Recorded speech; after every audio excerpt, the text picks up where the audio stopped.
Fox Sports. We are Baltimore. We are Ohio.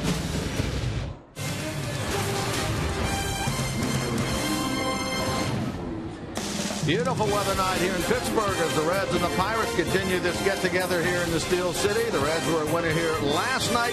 Look to keep it going here tonight on Fox Sports Ohio.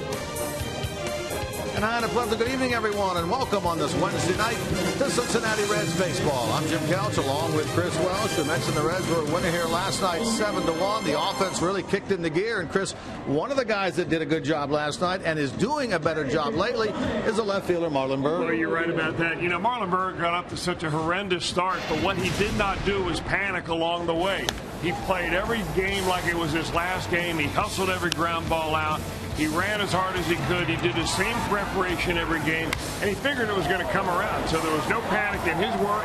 Last 10 games, though, he's dialing it up over 300. He's hit some home runs. He really takes advantage of left-handed pitching like he did last night with Jeff Locke out there and a couple times down in Atlanta against some lefties as well. Really good and confident against lefties, but maybe when you get on the ball like he has been against lefties, it'll carry over to right-handers like they'll face tonight.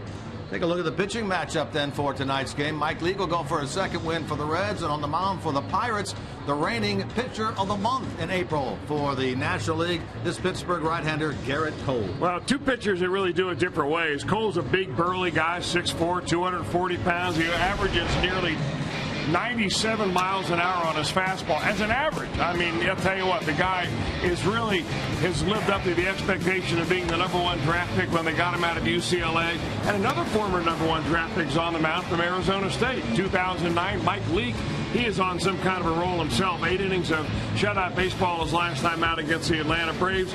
He likes to work fast. The pace of the game is very important to Mike Leake. Two guys who do it in different ways, but they're doing it very well. Well, it's going to be a good one tonight. Mike Leake, 3 quality starts. Garrett Cole, 4 quality starts this year. We'll take a break. When we come back, Reds try to keep it rolling here. They are 4-0 so far this year against the Pirates.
USA Regional Tourism Network. Stay close to CincinnatiUSA.com. by Chevy. Check out our award-winning lineup only at your Tri-State Chevy dealer. And by Skyline Chili. Feeling good? It's Skyline time.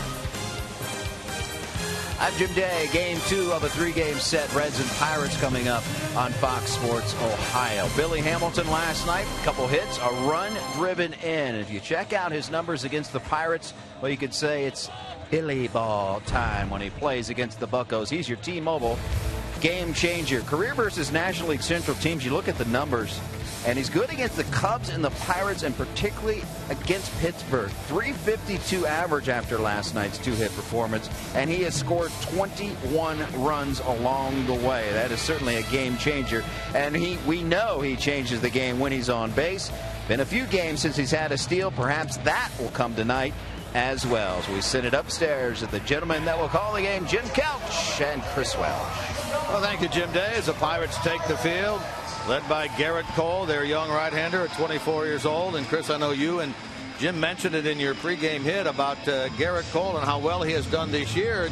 You mentioned the fact that he has not been going deep into games, and that's maybe something that the Reds can exploit tonight. Well, you certainly want to get in the bullpen as quickly as you can with any starting pitcher out there. That means you're getting some business done, but that's even more so with Garrett Cole because he's been next to unhittable so far. In fact, he's pitching like he thinks he's Johnny Cueto, is the way his numbers show up. But, you know, you go back to September of last year, and in all the starts from September 1st through this point in this year, he is 8-0 with a 2.4 run average. He's been dominant. He's got dominant pitches, dominant fastball, dominant slider, and he just really doesn't let up. So he goes as hard as he can, as far as he can, and that usually gets him to the 6th or 7th inning. Well, he mentioned the Reds have won the first 4 games of this series against his Pirate Club, and the last time they won 5 in a row to start the season against a Pittsburgh ball club was way back in 1985. So a chance to tie a record that is, 30 years old in the making.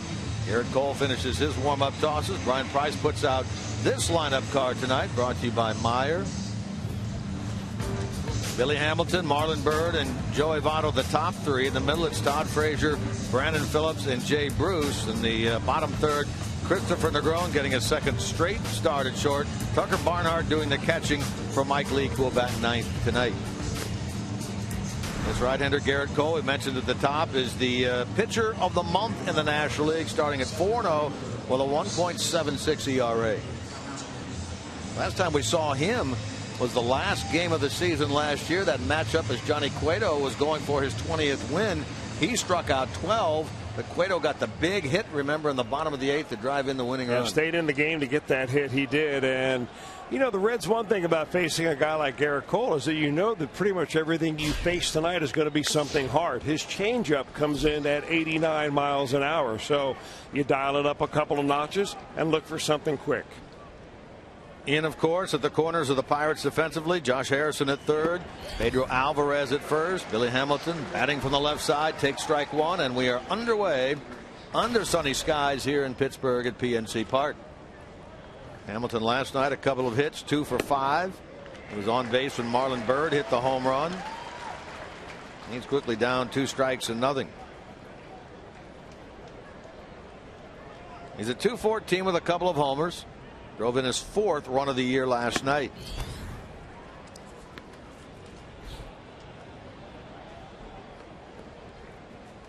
Cole last pitched and won at Chicago on the 29th. In that game, 1 unearned run in 6 and an 8-1 win over the Cubs. 6'4", 230 out of Newport Beach, California. Played 3 years at UCLA and was a big-time Yankees fan growing up due to the fact that his dad had grown up in upstate New York in Syracuse. In fact, out of high school, the Yankees drafted him in the 1st round. And he said thanks, but no thanks. He and his dad did not think he was ready to pitch professionally. So he went to UCLA. Into center and down for a base hit for Billy Hamilton.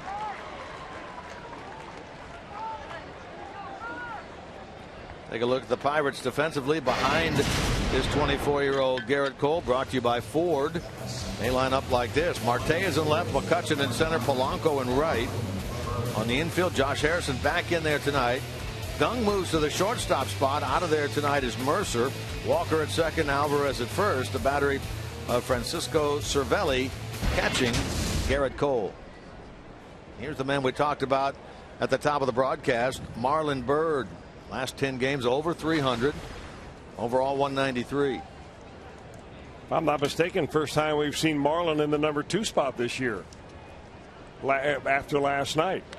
Close. They moved him up last night, of course, with Jeff Locke, the left-hander, but Brian Price sticking with the hot hand here while Marlon's swinging the bat. Well, why not keep him up there? You know, Garrett Cole's a big, burly guy. Big, slow delivery to the plate. This is a good opportunity for the Reds to get their running game back on track. It's been a while since Billy's had a stolen base. He's itching away over there against Cole, and he'll draw another throw. This one not as close as the first. We'll break down his pickoff move for us. Well, I mean, there's really not much to it, to be honest with you. He turns and throws, but he's rather long-limbed. I mean, he's a big guy. It's really difficult for big pitchers to be real quick. So if you can get a guy who's a speedster like Hamilton on the base, you need to press the running game. Billy sort of bluffed to go over there as finally the first pitch thrown to Byrd, and it's in there for a called strike. And sometimes there'll be a signal between the batter like Marlon Byrd and Billy. It could be a wink of an eye. It could be a nod of a head. It could be, I'm going to touch the top of my helmet. I think I've got his move read. I'm going to run on this pitch. Don't swing. But you're not going to see that happen now with the first pitch strike. Alvarez holds him. Billy 13 of 14 this year. Doesn't go here. Not even at a ball and a strike. Byrd with 4 home runs, now 13 runs batted in. Look at that split right there. Runners on base, base is empty. 20+ home runs each of the last 2 years for Byrd.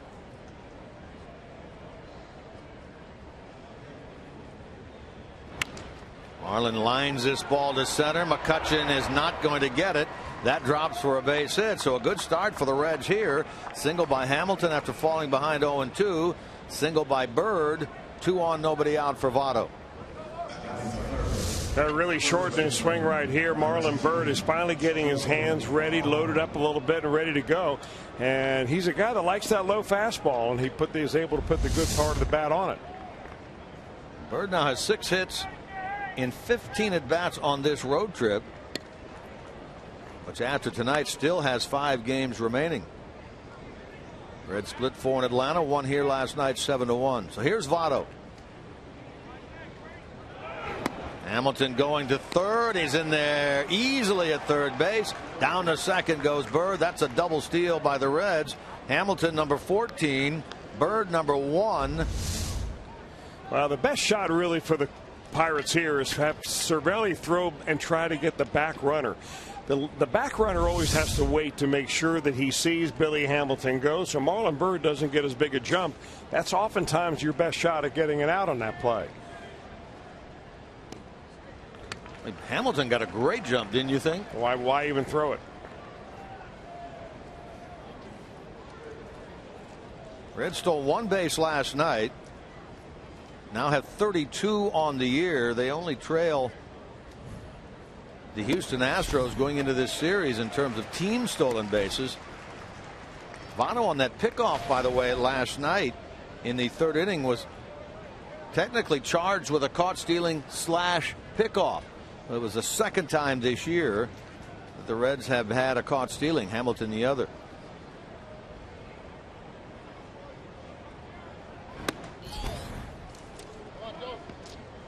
Opportunity presents itself here in inning number 1 tonight for the Reds.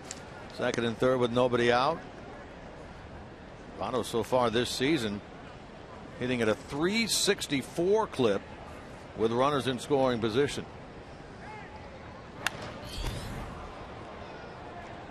Well, the giving up the stolen base has been something that had been plaguing the Pirates all year long. You know, they lost Russell Martin over the winter to free agency. He's now in Toronto. They brought in Francisco Cervelli, who's a good catch and throw catcher. But the pitchers haven't been on the same page. And they have now given up 32 stolen bases and only have 8 catcher caught stealings. That's almost an 80% or better success rate against the Pirates this year. And in a low run ball game, that is a big number. Reds went down in order in the first last night, but are threatening in the first here tonight. Excuse me, bouncer right back to the mound by Votto. Cole will throw him out.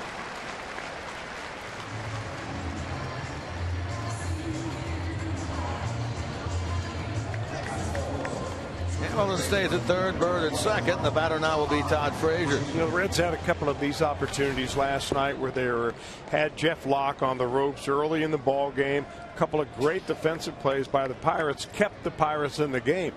This would be an opportunity you certainly don't want to pass up, because you don't get that many base runners against a pitcher on a roll like Garrett Cole. A couple of career home runs by Frazier against Garrett Cole. One came earlier this year. There's ball one inside.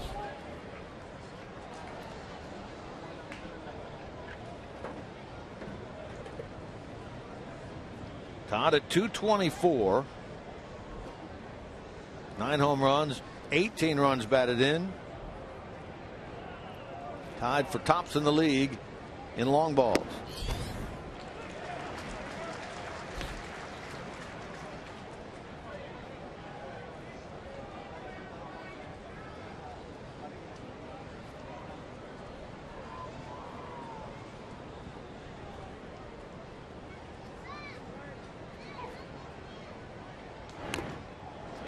Reaching for that one. A classic Frazier swing. 1 and 2. Let's look at the home runs that Frazier has hit against Garrett Cole. April 15th last year in Cincinnati, an opposite field shot. And an opening night against Garrett Cole and the Pirates again at Great American Ballpark. Out in front of that ball.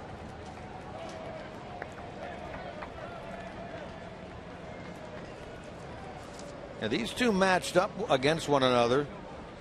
Leake and Garrett Cole back on April the 8th. That was the 11-inning game. The Reds won 5-4 on a base hit by Joey Votto, ultimately against Rodimus Liz.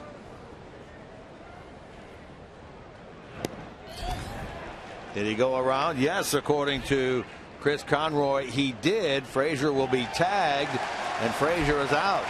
That looked funny because the ball popped out of the glove of Francisco Cervelli, the Pirate catcher. Yeah, it looked like it could have been a foul ball, but it was not. It just popped out of his glove on the check swing. The home plate umpire, Conroy, and he got the call right. I mean, Frazier definitely went on that. He points to Frazier, said, yes, you did go. Now all you needed was a tag, and he completes the out. So 2/3 of the way home is Garrett Cole. He had second and third against him with nobody out. He gets the check swing roller back to the hill by Votto. The strikeout of Frazier. Now it's Brandon Phillips. One of 5 Reds with a multi-hit game last night. He was 2 for 4. Looks for the RBI hit here.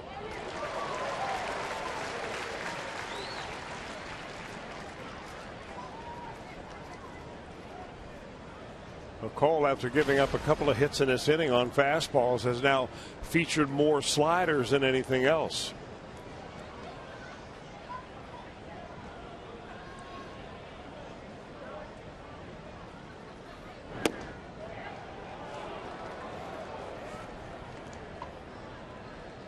Phillips, like Votto, has done a very good job with runners in scoring position through the first month of the season. Comes into this game at .346.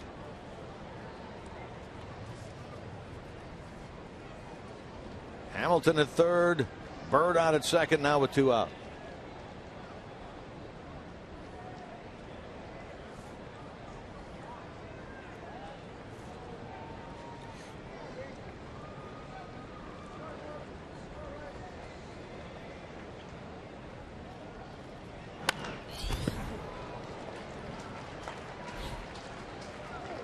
Almost came right back to Billy Hamilton down there at third base. Well, you can see with the Reds way out in front like that. I mean, they're starting their swings a little bit early, trying to make sure that they can catch up with that superior fastball that Cole has. But Cole take a little bit more time right here. You know, even though it's the first inning, these pitches in this inning may be the most important pitches of the game for Garrett Cole. Runners at second and third.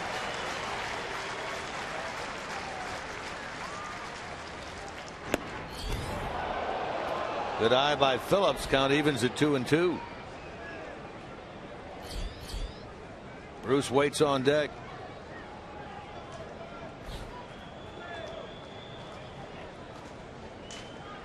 Well, you're a Pirates fan. You hate to see your club fall behind early in games, seeing that they have not scored much at all as of late. Only 5 runs in their last 4 games, all losses.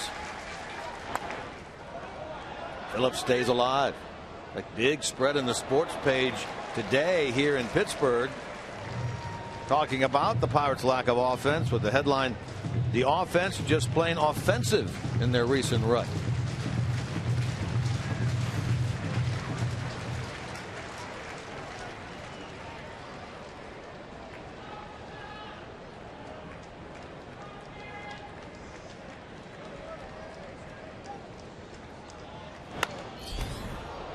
To the right of Walker.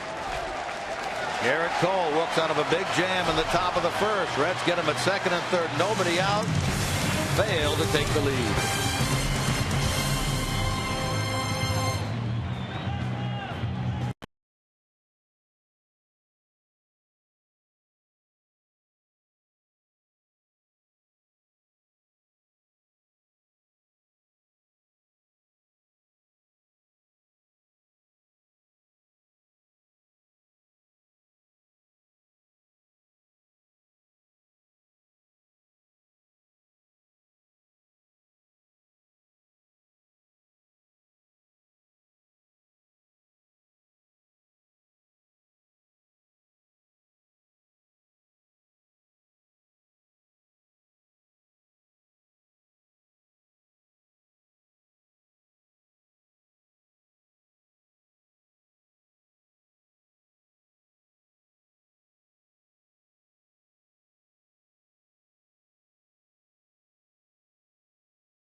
Mike Leake in his last 14 starts against the Pirates, undefeated at 5-0 with a 3.50 ERA. The Pirates have not gotten the best of Leake in terms of hanging a loss on the right-hander since May 5th, 2012.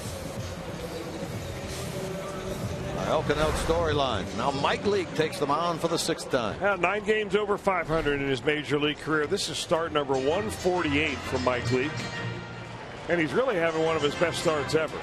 Despite the record being at 1-1, he's pitched 35 innings, given up only 22 hits.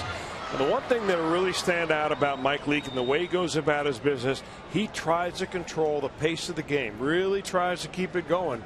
He's ready to go if you're in the box. He gets Polanco, Walker, and McCutchen here in the bottom of the first.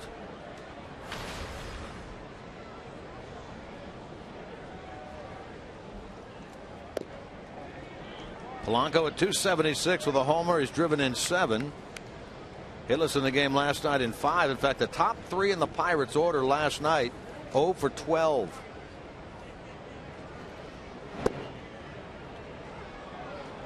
Polanco disagreed with that call of Chris Conroy.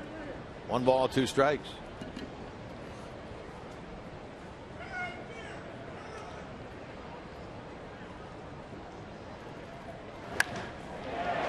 Line to left, but he'll stay up for Marlon Byrd, who had to slide to get to that ball.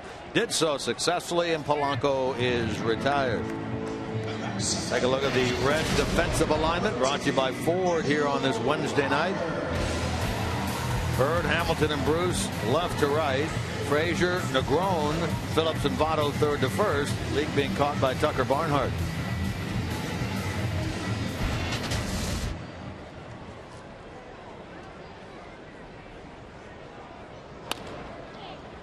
toward Phillips. Walker is retired. Then Hurdle puts out this Pirate lineup tonight. We take a look at it with McCutchen walking to the plate. 2 out, nobody on. Polanco, Walker, and McCutchen. Marte, Alvarez, and Gung, who last night played third, tonight playing short. Josh Harrison, the Cincinnati native, back in there batting 7th. Cervelli 8th, and Cole is 9th. We used to seeing Josh Harrison in that leadoff spot, but he's not getting on base much, and so Clint Hurdle's had to juggle the lineup around a bit. Well, he's not the only one. The guy at the plate right here is one guy who's really way under expectations. I mean, a 185 batting average in the month of May for Andrew McCutchen. I mean, it's almost unheard of. And of course, the whispers all around baseball is that he's hurt. He's got a bad leg. He needs knee surgery. All the different talk that you hear. The Pirates, of course, have not been forthcoming as to what exactly is wrong and what they're exactly going to do about it. But as he goes, oftentimes this offense goes, and right now they are sputtering. You're talking about a guy who's hit 300 3 consecutive years and is a .296 career hitter. He'll bounce out to third. Frazier makes the play, and a 1-2-3 first turned in by Mike Leake.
Giants at Great American Ballpark, and as part of Super Saturdays, the first 25,000 fans in attendance will receive a Johnny Bench Stars of the Queen City bobblehead presented by John Morrell. For tickets, 513-381-REDS.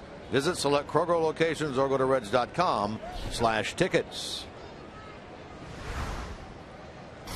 Bruce to lead it off here in the top of the second of a scoreless game. Middle game of this 3-game series, the Reds and the Pirates. Reds last night came out on top 7-1. Bruce had just 184, but 5 home runs, 15 batted in. Had a hit last night, 1 for 4. In fact, only Brian Pena, the 8-hitter in the lineup of the everyday players, did not have a hit last night. Reds pounded out a dozen.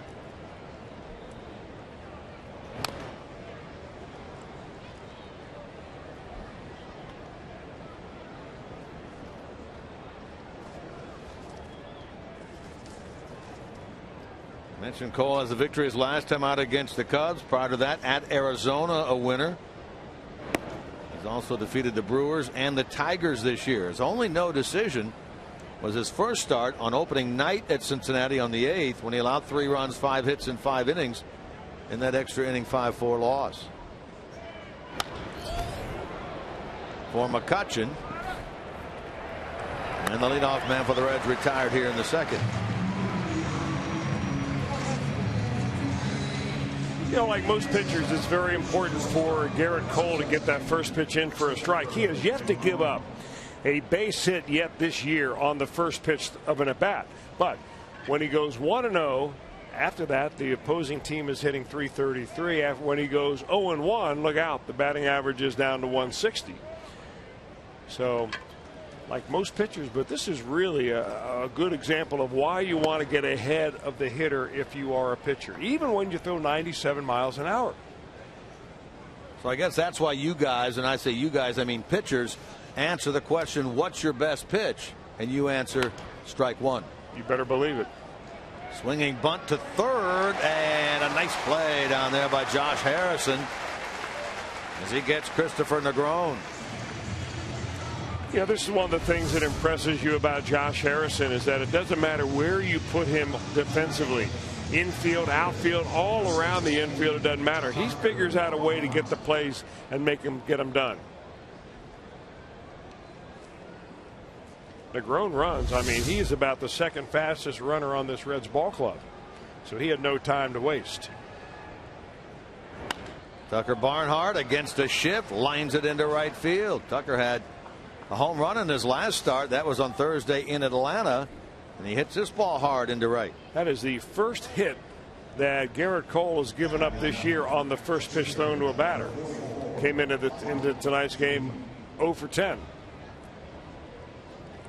I know it's a limited time, Chris, but Barnhart looks to be a better offensive player this year than when we saw him. He certainly looks better now than he did in spring training. He's not one of these guys that came in for some reason or another, don't know why, just did not have a real good spring.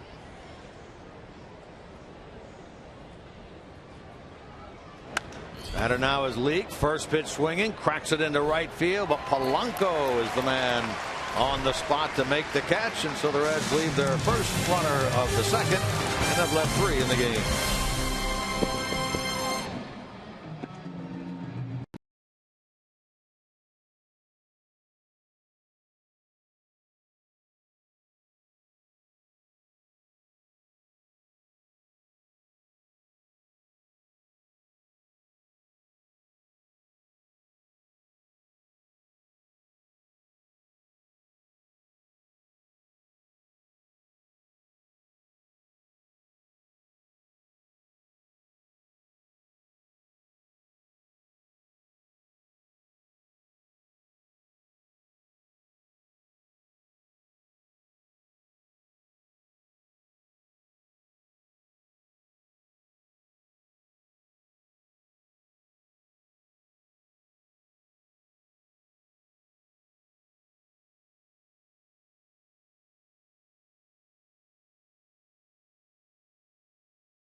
To the big leagues, and it didn't take him long to get his first big league victory. Came in his second major league start last night after 6 innings pitched, just 1 earned run, 93 pitches. And after he did a post-game interview with yours truly, I knew he was expecting something from his teammates. They basically dragged him into the shower area and had a bucket full of, well, food, shaving cream. There was a bunch of stuff in that bucket, and doused him and just crushed him with it. They were even throwing bread at him and then put him underneath the shower, as cold as you could get. He said it's the coldest he's ever been in his life, but it was one of the best moments of his life to celebrate that victory with his teammates in pure rookie fashion. Well, it's nice to know that your teammates think that much of you. You know, and it's nice to know they're having that much fun.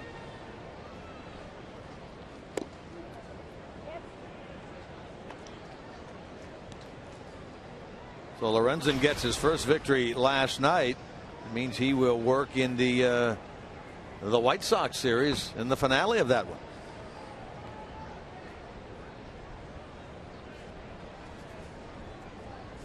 Take a look at the future pitching matchups. That would pit him against, well, the White Sox have not announced a starter for the Sunday afternoon game.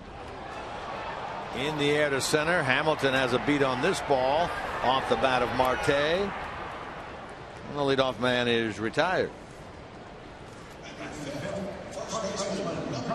Reminders, you enjoyed tonight's game. Look forward to our Miller Time moment of the night a little bit later on, brought to you by Miller Lite.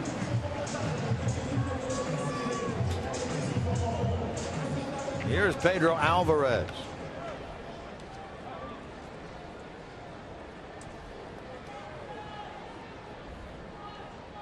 Former third baseman, now at first base for the Pirates, starts the game at 2:31. 5 home runs, a dozen batted in. He offers at the first pitch, and Votto will take this one himself for the second out. You know, getting back to that White Sox series of Michael Lorenzen, you know, the Jeff Samardzija decided not to. He decided to remove his appeal for his suspension, so he's going to serve his 5 games. He will be eligible to come back and pitch, I think, next Monday or so, and so he's going to miss the Red Series. It looks like Carlos Rodon, left-hander, might be likely pitcher for Sunday. That's all those fireworks between the Royals and the White Sox that you're talking about. Right.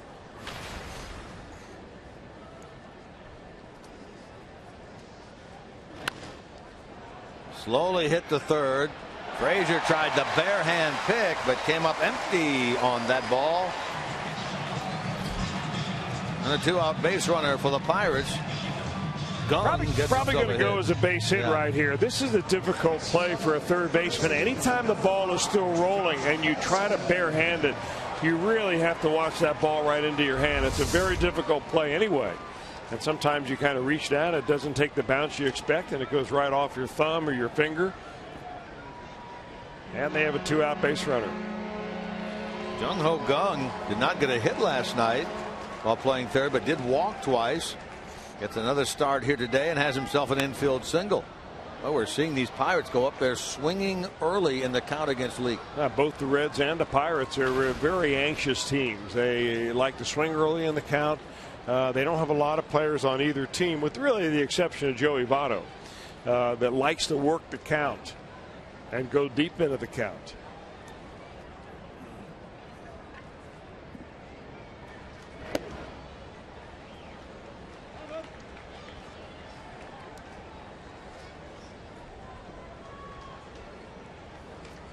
Reds did not see this Cincinnati native in the series, rather in the game here last night.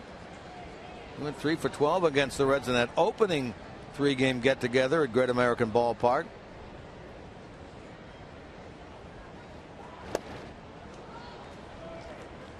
He starts the game with just 188 with a couple of homers, 6 RBIs.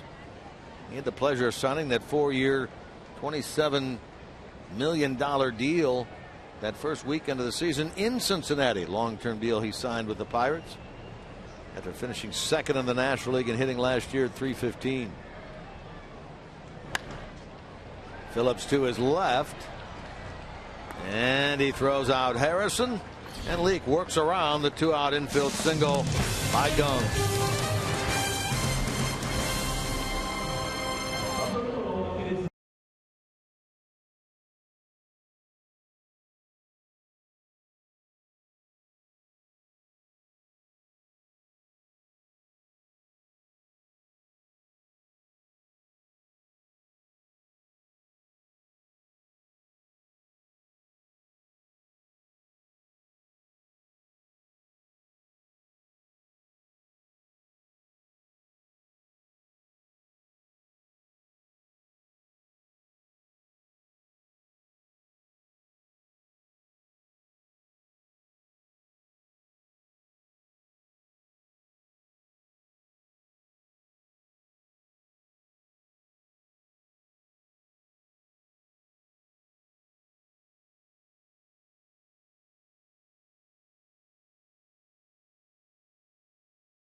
AYSO, the world's largest soccer club.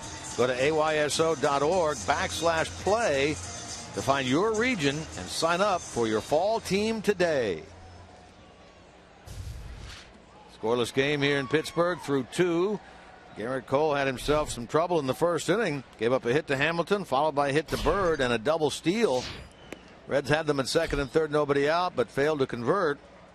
Left a runner in the second, and now back to the top of the order here in the third with Hamilton. And as he did that first AB to get this game started, quickly falls behind 2 strikes.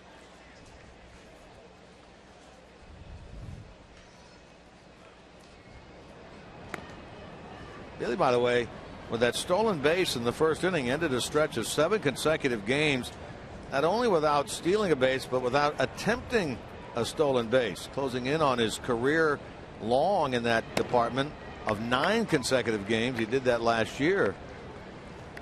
He'd gone 7 straight without stealing a base or attempting to steal a base. He gets the swipe of third in the first inning tonight.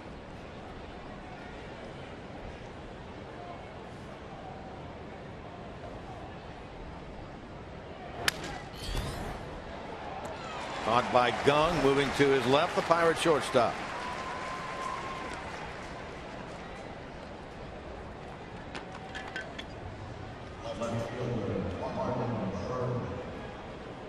Here's Marlon Bird.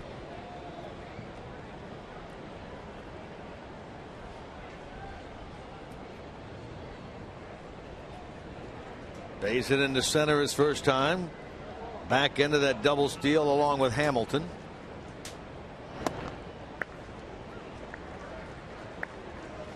Just watching Marlon recently, he looks like he, in the words of a batting coach, would say he's on time. He's getting his foot down, his hands back. He's loading up a little bit. It looked like he was late with everything when he was starting the season off, and in the process would start chasing pitches out of the zone in an anxious way to try to get out of the slump. And pretty soon he's chasing pitches he could never handle, and now the slump gets bigger and bigger.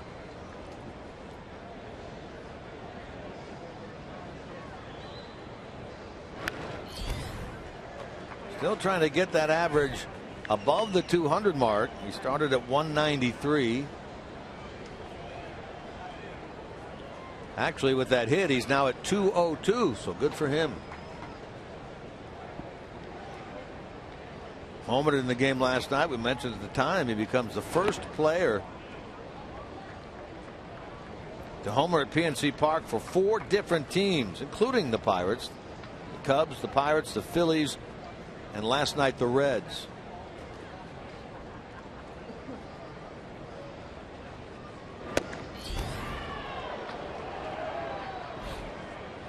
We're going to look now at a 3-2 pitch from Garrett Cole.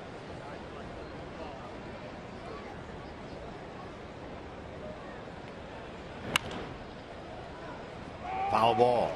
Harrison makes the play, but that's a foul ball according to Ted Barrett, the third base umpire.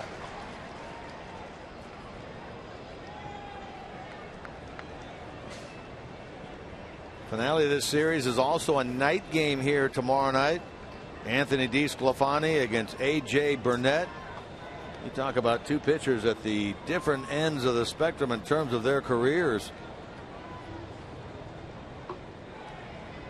Am I thinking correctly that Burnett announced that this would be his last year this year? I think that's something I had heard. He did indeed. 38 years old. Phillies last year, 2 good years with the Pirates prior to that. Anthony DeSclafani really just getting started in his big league career. Third tardy there. He becomes the second strikeout victim of the game for Garrett Cole. Reminder to follow the Reds all season in 2015 with MLB.com at bat. #1 live app for baseball. At bat is up to the moment at any moment with in-game highlights, live look-ins, replay reviews, radio broadcasts, StatsCast, and more. Get MLB.com at bat for your smartphone or tablet.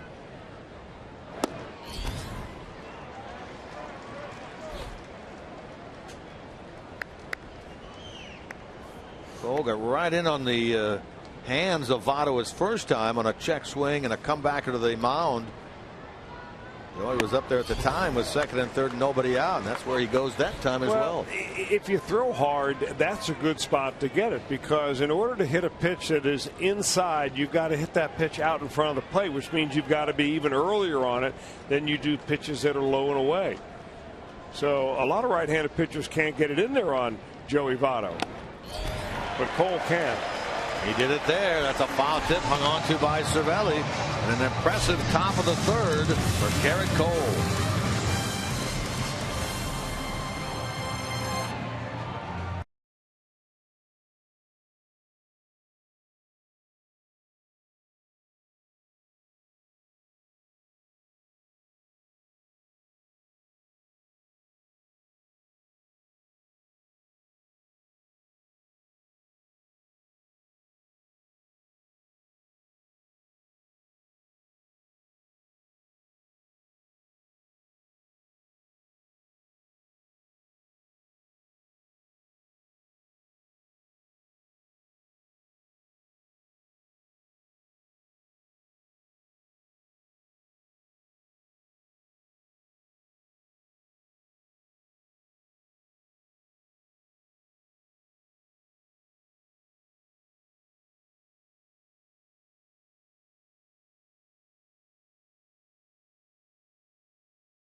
Votto has been ejected from this game, and this rant right here is after he realized he'd been tossed out of this thing. Yeah, he swung and missed on the last pitch of the at bat, and then he threw his helmet down. He didn't realize that the home plate umpire, Chris Conroy, had evidently ejected him from the game. He went to his position, and then Brian Price came out of the dugout, was talking to Conroy, the home plate umpire, and that's when Votto realized that he had been ejected.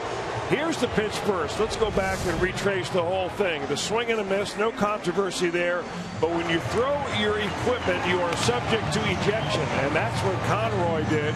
And he didn't realize it. Joey says, all right, everything's cool. Don't worry about it. I'm on me. I'm on me. Well, he goes to his position. And that's when Brian Price comes out and talks to the home plate umpire.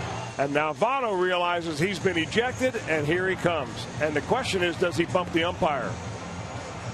He appeared to, didn't he, right there? Hard to tell from that angle whether he did or whether Conroy just backed up. Here comes Ted Barrett. And once Joey realized that he had been ejected from the game, he threw his hat down, threw the glove down, and exploded toward the plate. Let's see if we get a better angle here. Oh, no. That's not good. Brian Price, try as he might, could not keep Votto away.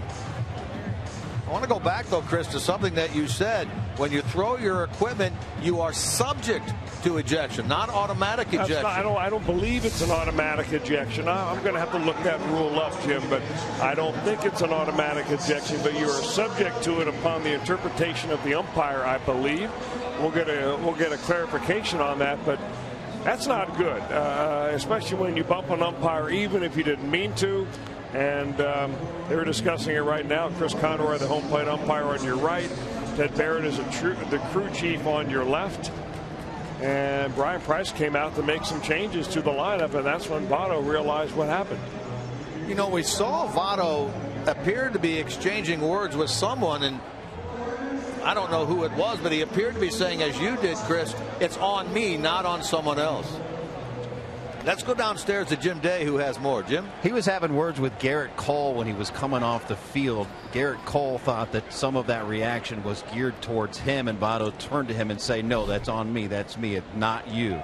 Then he turned and went to first base and was throwing the ball around to the infield for a long time before Billy Hatcher went down and told him that he's tossed out of the game, and that's when he went berserk. So Joey out. Brian Pena has taken over at first base.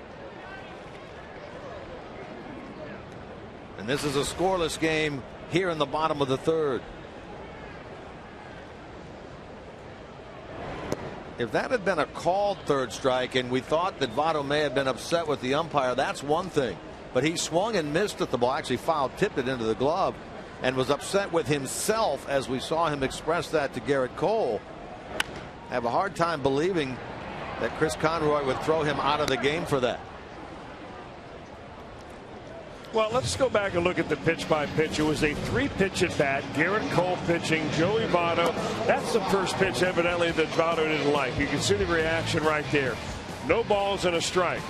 Strike 2, swing and a miss. And here comes strike 3, swing and a miss right there. And it's reaction afterwards. Cole's going off the mound, and maybe he hears Votto say something, I don't know. But Votto threw his helmet down, and that's when he got the ejection from the home plate umpire, Chris Conroy. Meanwhile, Leake has retired Francisco Cervelli on a ground ball to short to start this inning. He's dealing now with the pitcher Garrett Cole. The problems that Reds are going to have to deal with is what will the league do when they review the tape and see that Votto makes contact with an umpire. Accidental, inadvertent or not, it doesn't matter. You never make contact with an umpire without getting some kind of a suspension or fine. And I guess in throwing the helmet as he did, that's subject to fine also, is it not? I believe it is.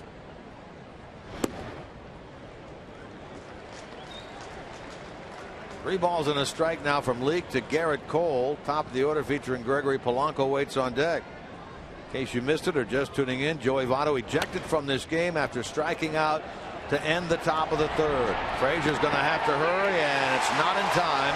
Garrett Cole gets himself an infield single and a slow roller to third. This is why you want to run out everything that you hit. It doesn't matter what you bat in the order or whether you think you've got a chance or not. He even makes the call himself, Garrett Cole does, as he legs this one out going down the first base line.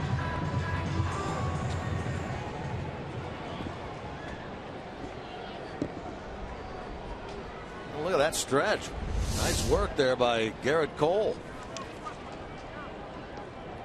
Pirates get their second hit, and they have both been slow choppers to third and Frazier. One by Gung, and now this one by Garrett Cole. So now it's Polanco.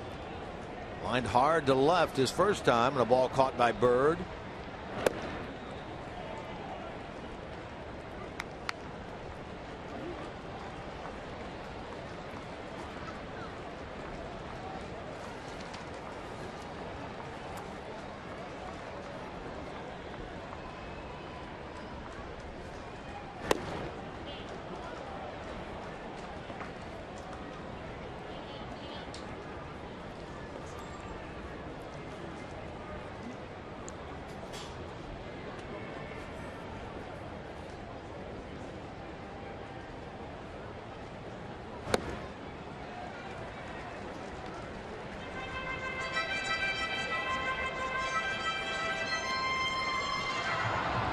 For the first time this year, we see Brian Pena playing first base.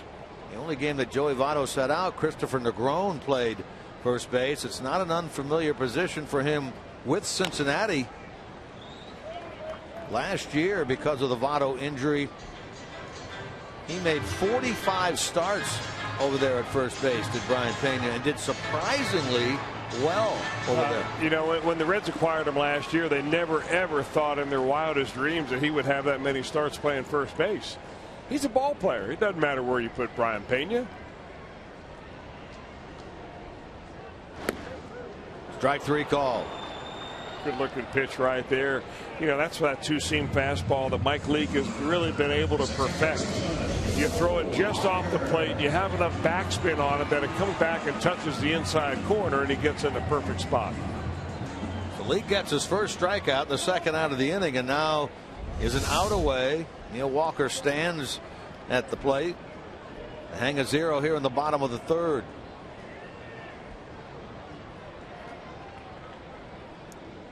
Grounded out to Phillips his first time. This switch hitting second baseman, a native of Pittsburgh, Neil Walker.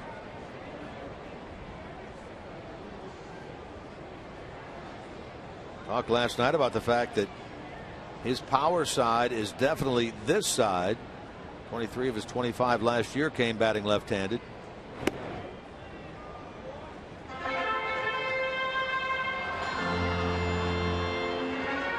Pirates, they're trying to snap a season worst 4-game losing streak. Reds trying to get above the 500 mark for the first time in 2 weeks.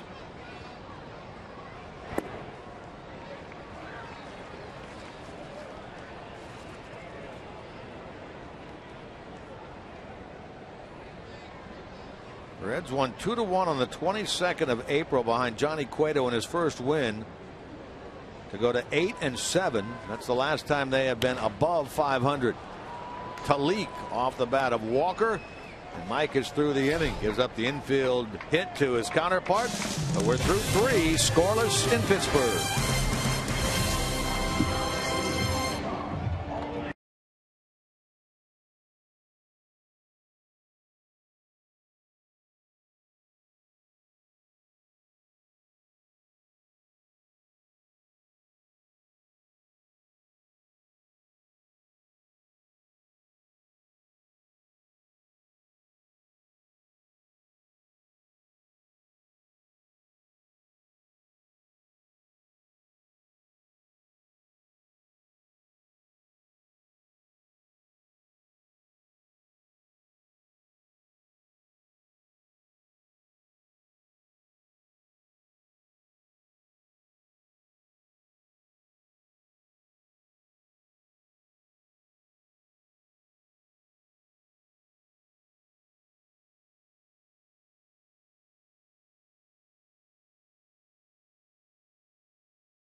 Suspensions for Tom Brady and the Patriots, plus the Cavs and Rockets look to avoid going down 0-2 on their home floor in their playoff series. Fox Sports Live can be seen at 11 p.m. on Fox Sports 1 or simulcast right here on Fox Sports Ohio following Reds Live.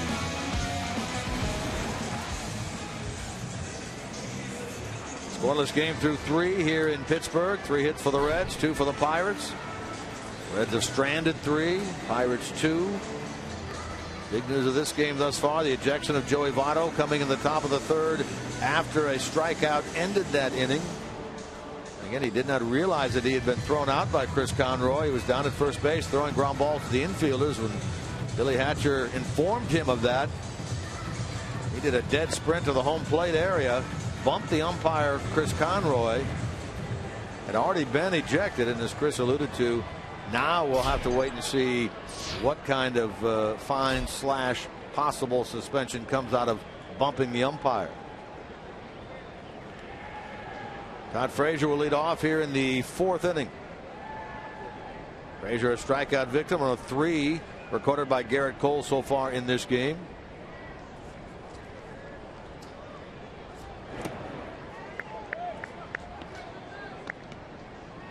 Phillips and Bruce to follow.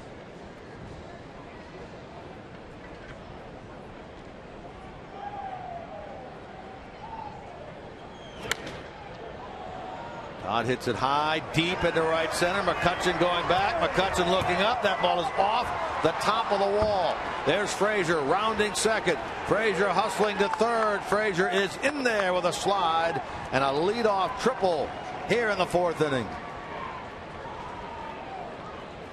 Well, what a difference an at bat makes. Todd Frazier in his first at bat against Garrett Cole really looked overmatched. Chased bad pitches, and here he gets a fastball in the outer part of the plate, and he just lets the bat do the work. Got it right on the sweet spot. In fact, I'm not sure how that ball stayed in the ballpark. But he ends up on third with a leadoff triple, and the Reds have another opportunity now to get a run in. Right at the top of the padded wall out there, but below the yellow line. First triple of the year for Frazier. He had one a year ago. He's matched that with that one. You've talked about it before, though. He is so strong that he can hit the ball like that without using his entire body sometimes when he's fooled. Well, when you're facing a pitcher who's throwing in the upper 90s and you put this barrel of the bat on the ball, the pitcher's doing some of the work right there. You got to get it in the hitting zone. Now, what Cole did last time with runners at second and third, I mean, he really went to a lot of sliders. He did mix it up and got some strikeouts. He got Frazier on a strikeout. He eventually got, on a fastball, and he eventually got Phillips on a fastball. But he set those strikeouts up with several sliders in between.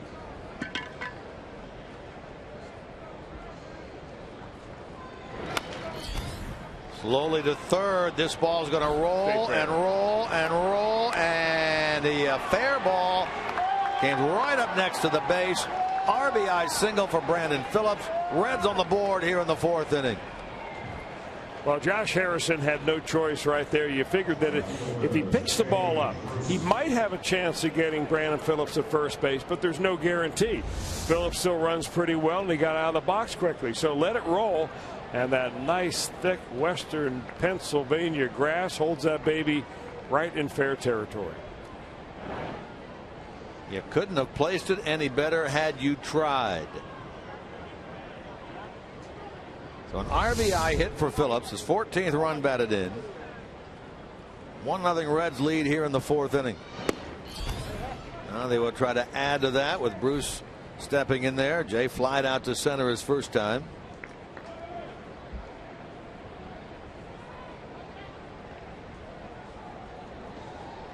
And a home run against this Pirates group back in Cincinnati in that opening series of the year.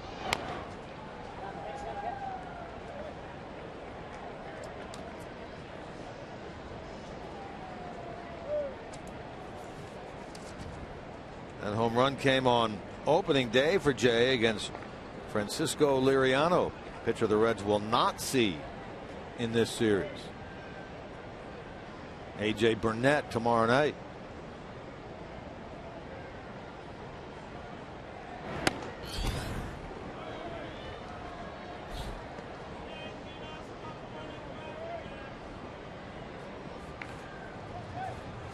An ejection of Votto, by the way, becomes the first Reds player this year to be ejected. Brian Price was ejected in that early homestand against the Cardinals.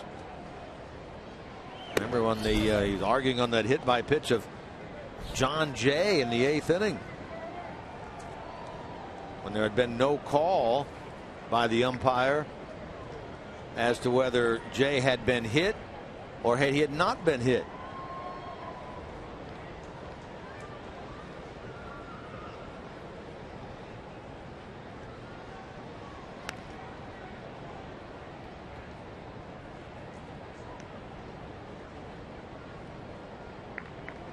Phillips had the opportunity in the first inning with a runner in scoring position and grounded out.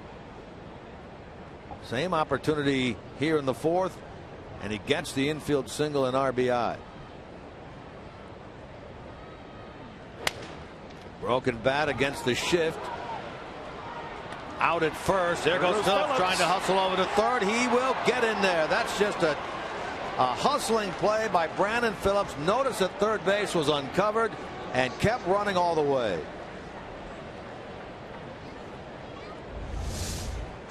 It seems to me that this may have been the side of the first time we've seen this happen, but it was on a stolen base with a shift. The Pirates had a shift on years ago when Brandon Phillips decided to steal second and got up, and all the infielders were on the other side of the infield, and he went all the way to third. He does a variation of that on this play, and he just never stopped. This is just heads-up play by Brandon Phillips. I mean, the wherewithal this guy has on the baseball field is second to none. Well, you saw Harrison, the third baseman, coming into your picture late. He had been shifted over on the first base side as second. It was Garrett Cole, the pitcher, who had to hustle over to third base, and you could see on the replay that Alvarez had to double pump to wait for Cole to get over there before he could make a throw. You know, it's funny because you don't shift very much like this. And maybe the Pirates did. The Reds don't play them in spring training, but you don't usually shift like this a lot in spring training. So Cole probably never thought that his responsibility on that ground ball would be immediately to go to third base. But if you practice it a little bit in spring training, you'd realize what your assignments are. So important from a Red standpoint to get to third with less than 2 out. Infield is in for the Pirates. Negron doesn't need a hit here. Something into the outfield. Something placed well on the ground. Add to this 1-0 lead.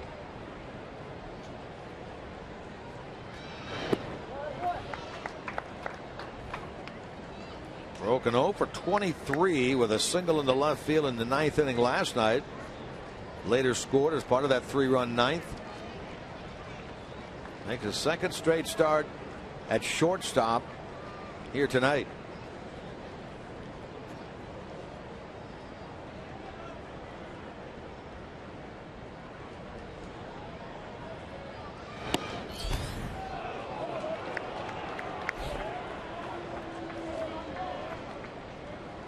Pirates wanted that call, didn't get it. Somebody may be chirping from the dugout. Chris Conroy, home plate umpire, looking over that way.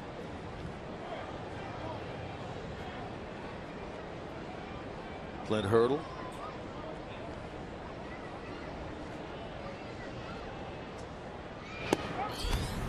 Boy, that looked like a worse pitch than the one that was just taken. And Negron is rung up. Now that comes under the makeup category. We'll take another look at it. Maybe it looks better on our replay than we thought, and our Fox Tracks has it on the right on the edge, that number 5 pitch. Pretty good spot. 2 out for Barnhart, who will be walked intentionally for Mike Leake.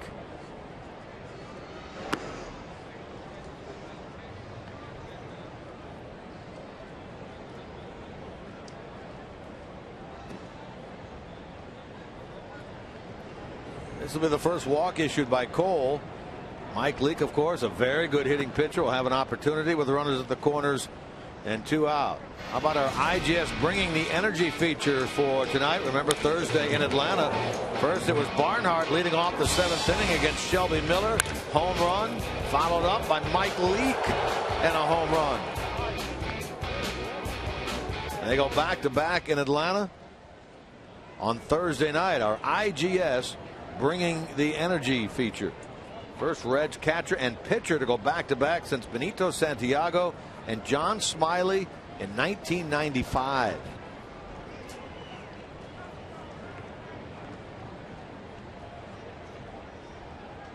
Leake, of course, no stranger to the long ball. That was his 5th career home run.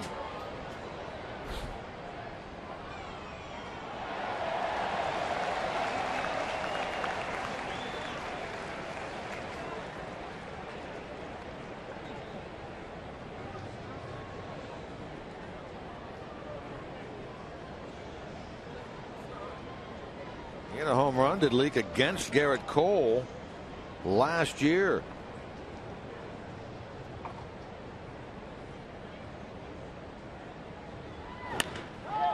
Line drive left field for Leake. That is going to bounce on the warning track and go into the stands. That'll be a ground rule double for Leake. He gets himself an RBI, his 2nd of the year, as Phillips will score Barnhart goes to third. 2-0 Reds. So Leake has a home run and a double lifetime against Cole. I think Mike Leake is putting the entire league on notice right here, saying, you know what, if you want to walk the guy in front of me and then hang a breaking ball right in my wheelhouse, go ahead and do it.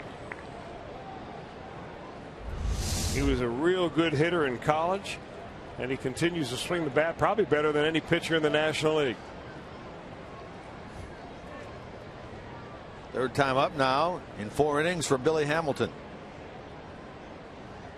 This could be a big blow right here. Billy could get these guys home.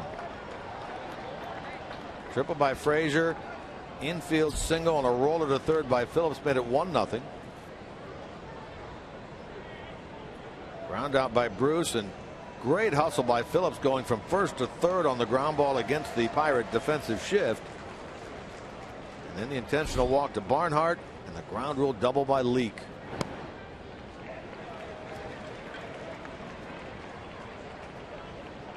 Hamilton quickly down 2 strikes.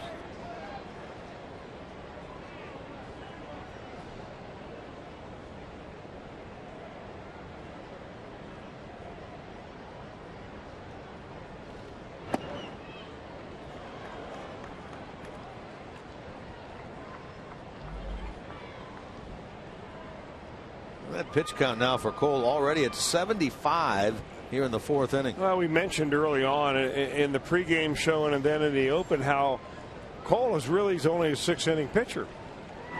He was given the award of a pitcher of the month for the month of April because how he dominated, but he was only dominating out there for 6 innings at a pop. And you can see why.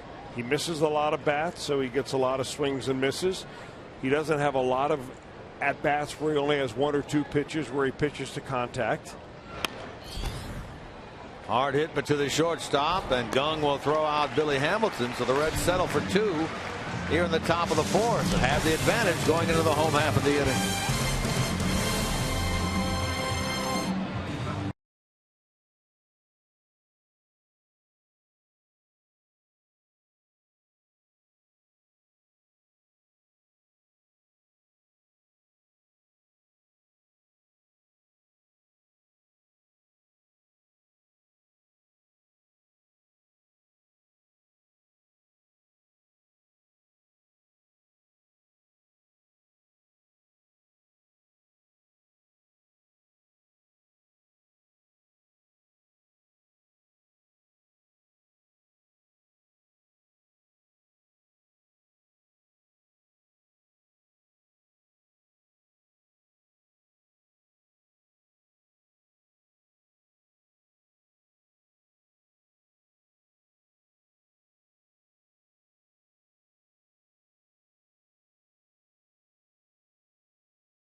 Ford dealer. Ford, go further. And by Cincinnati Children's, ranking 3rd in the country on U.S. News and World Report's Best Children's Hospital. Both of the pitchers that are on the mound tonight were pretty good college pitchers. Both former #1 draft picks. Mike Leake taken out of Arizona State by the Reds, 8th overall in 2009. But look at the record he compiled while pitching for the Sun Devils. 40 wins, 5 losses, earned run average of 2.8. Garrett Cole, a number one pick overall in 2010 by the Pirates. They got him out of UCLA, but in college he was somewhat of a pedestrian type pitcher. 21 wins, 20 losses, 3.38 earned run average. It seems like Cole is pitching better here in the major leagues than he did in college. You made the point earlier, both #1 picks, but in Cole's case, the #1 pick. Not very often do you see a player who is chosen in the baseball draft in the first round, not once but twice. And you mentioned it earlier that when he came out of high school, he was drafted #1 by the Yankees. The Yankees were all set to offer him what was in the slot. He was represented by Scott Boras. They were going to offer him around $4 million, but they took so long to start up the negotiations with the Cole family that in the meantime, Garrett Cole had committed to go to UCLA, decided to honor that commitment. So when the Yankees came with an offer, they said, we don't even want you to make an offer, and the Yankees didn't. As a young man, you mentioned he grew up a Yankee fan. His dad from upstate New York. In fact, he was at the World Series when they played the Arizona Diamondbacks. Back in 01. When he was 11 years old. And holding a sign that said Yankee fan, now and forever. And they put him on TV. Stayed at the team hotel where they were visiting in Arizona. So not quite, but almost like a Todd Frazier moment that he had with the Yankees. Derek Jeter.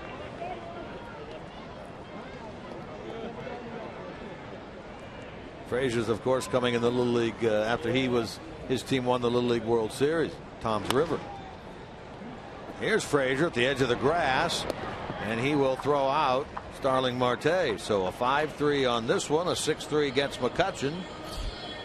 2 up, 2 down. Batter is Pedro Alvarez. Boy, this is exactly what you want if you're Mike Leake. You've had Garrett Cole out there working hard in the last inning. He faced 7 batters in the 4th, and you get him right back out on the mound with a quick one of your own.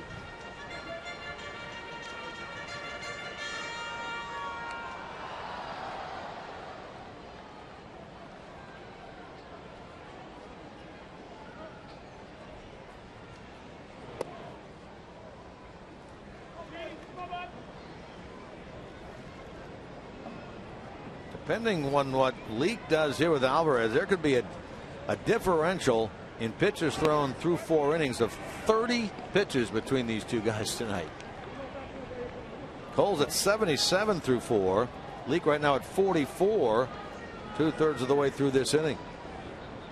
That's a big time differential. Well, you know, in one case, you've got the Pirates manager already thinking about who he might be getting up either next inning or the inning after. And in the other dugout, Brian Price has got his feet up, ho-hum, probably reading the comics. Way Leake is dealing right around the corners of the strike zone right now, there's not a whole lot to worry about. Reds have 6 hits, 2 runs. The Pirates have but only 2 hits.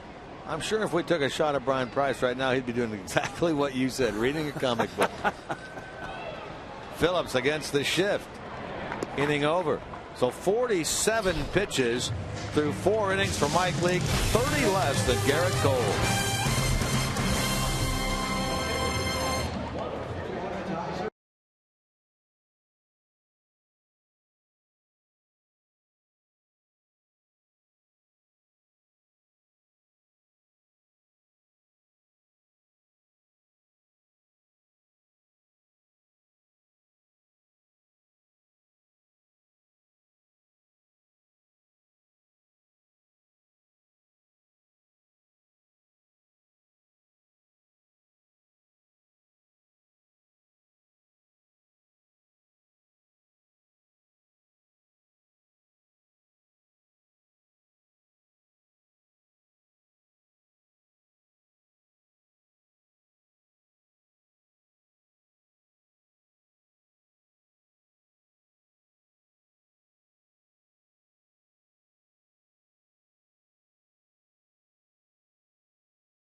Ticket offer. That's May 14th through the 17th. Thanks for Reach Savings Magazine. For only $48, you can get 4 tickets and 4 Reds hats. Cheer on your Reds and save. For tickets, 513-381-REDS. Visit reds.com/4 for 48. And again, thanks to Reach Savings Magazine. Garrett Cole has walked 1. That was an intentional pass. He has fanned 4. He's given the Reds 6 hits. And he has thrown 77 pitches through 4 as he gets Marlon Byrd to lead off here in the 5th. Mike Leake only 47 pitches through 4 with no walks and a strikeout. 2 hits, both infield hits, and only 2 balls that have left the infield against Leake tonight. Polanco's in the 1st and Marte in the 2nd. Now Byrd cranks one up high and deep, headed for the bullpen. Home run. Marlon Byrd is 2nd in 2 nights here in Pittsburgh, his 5th of the year, and the Reds are now in front 3-0. He is coming around. Oh, I'd say he's more than coming around. He is absolutely scalding hot right now. It started really full force in Atlanta. And, you know, the interesting thing about Byrd, the veteran that he is, never really panicked. Boy, he just hangs in there on that breaking ball and swats it a long way. But he always kind of kept his temperament the same. Ran at every ball that he hit, whether it was a pop-up or a ground ball. And you really could look at Marlon Byrd, you didn't know whether he was, 0 for 5 or 5 for 5. And that's what you expect out of a veteran.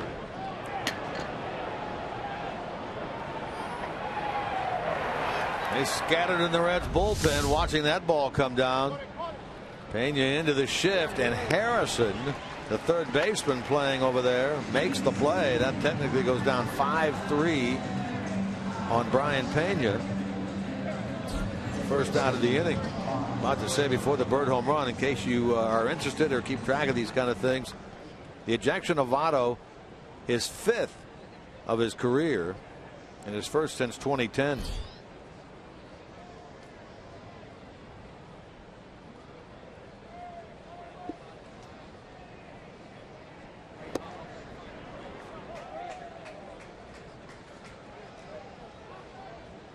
Here's Frazier now. Cole has given up 2 home runs this year. 1 to Frazier. That was on opening night. And now the one here tonight to Marlon Byrd.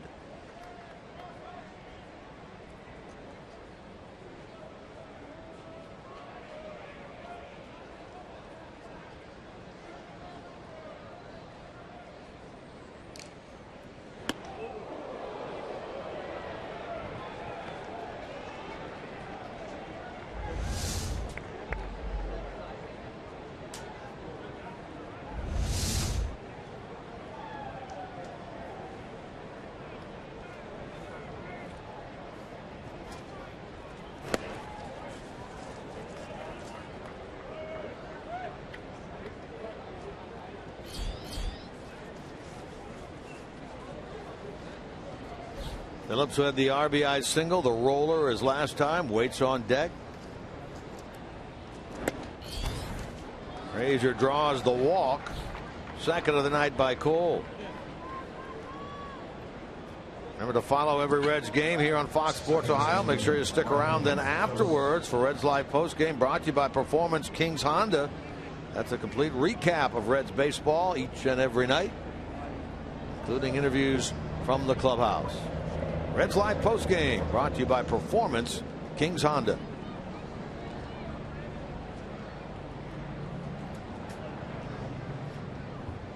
Here's Phillips. Drove in the game's first run last inning. Cracks this ball out in the left, down in front of Marte for a hit. Brandon, a multi-hit game last night and another one here tonight. Well, the Reds don't seem to be impressed at all by the pitcher of the month. I mean, they are just unloading on his fastball, which he's got to be getting a little bit tired right now, even though he's in the 80s as far as the number of pitches that he's thrown. He's thrown a number of them under stress. And he's missing a lot of his spots. I mean, when he's missing out of the zone, Cervelli's had to leap for a couple of those pitches and get down in the dirt and block them. So the Reds are catching Cole on an off night, and they're taking advantage of it. Batter will be Bruce. Jay is 0 for 2. 2 on, 1 out, a run in on the Bird home run. Well, if you're the Pirates, you're thinking this is, even though it's early in May and you got a lot of baseball left, this is a crucial part of the schedule for them. They just came from St. Louis, where they were swept 3 games in a row, all by last at-bats by the Cardinals. Walk-off wins by the Cardinals against the Pirates. You lose to the Reds last night. You're down 3-0 with your ace on the mound tonight. Then you have the Cardinals coming in next over the weekend while the Reds are heading to the White Sox. They're already 8 games out. They've lost 4 in a row. They were hoping to get a stopper type of a performance from Garrett Cole tonight. It hasn't happened.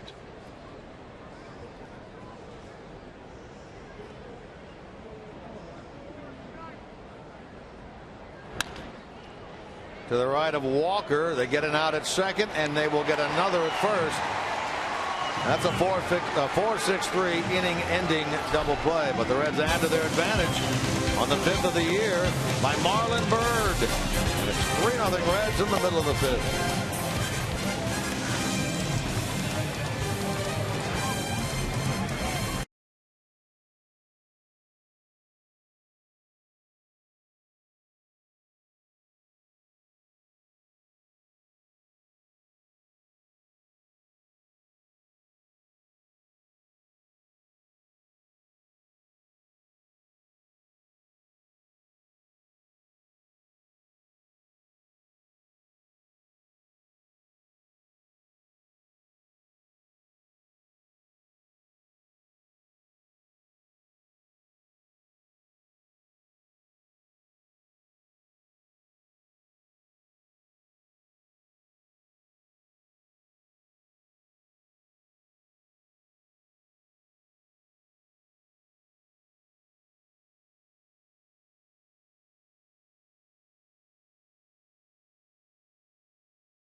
In Cincinnati, that's coming up on Sunday, July the 12th.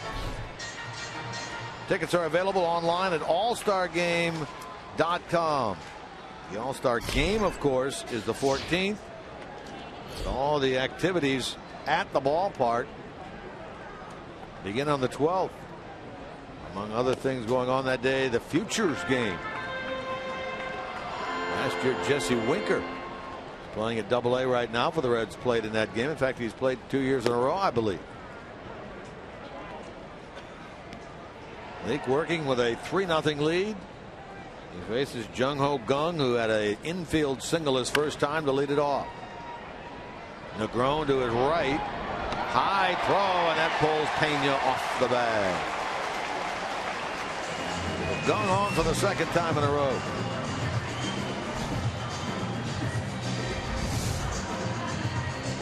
It's one of those plays that you can almost see coming right there.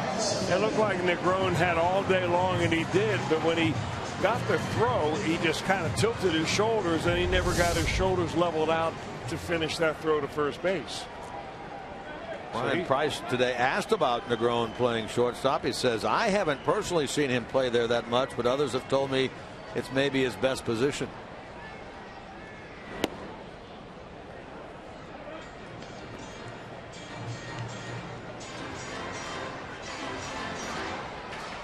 Now it's Harrison.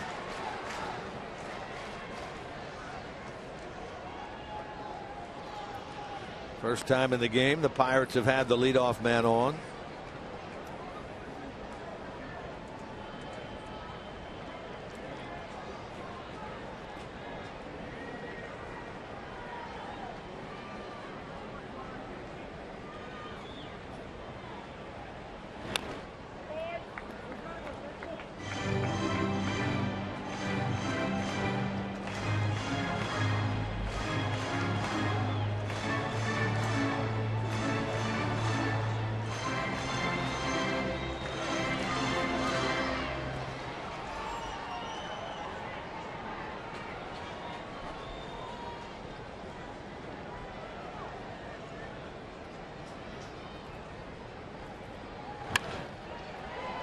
Double play ball. There's one and a wide throw to first. Negron had a little bit of trouble with the handle and the exchange on to Phillips there. It looks like Negron was breaking one way and the ball actually went on him the opposite way.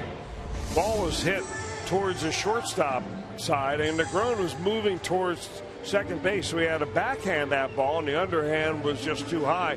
That's a remarkable play by Brandon Phillips to think quick, barehanded, and get at least one out of it.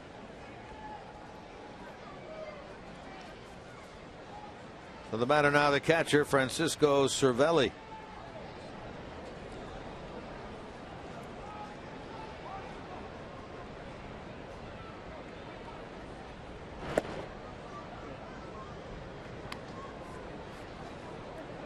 Just checking out the Twitter account, Jim, and it looks like what Jim Day forwarded me was that the White Sox have made it official that it will be Carlos Rodon who will pitch against the Reds on Sunday. He was the first pick the White Sox had last year in the 2014 draft from North Carolina State. Left-hander. Very good prospect. Will this be his first big league start then? I know he's had limited time this year in the big leagues.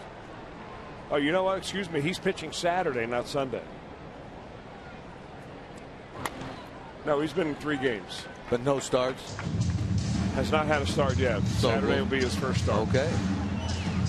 And Saturday will pit him against Johnny Cueto.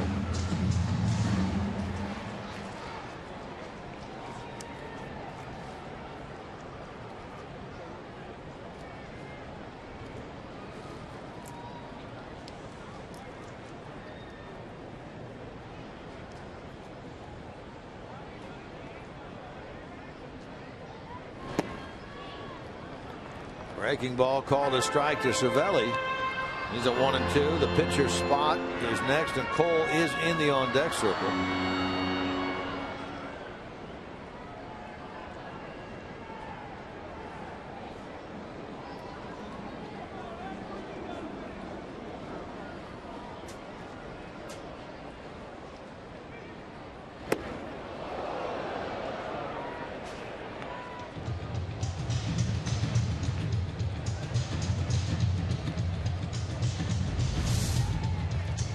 I think Cervelli thought this ball may have hit him. Sure came close enough.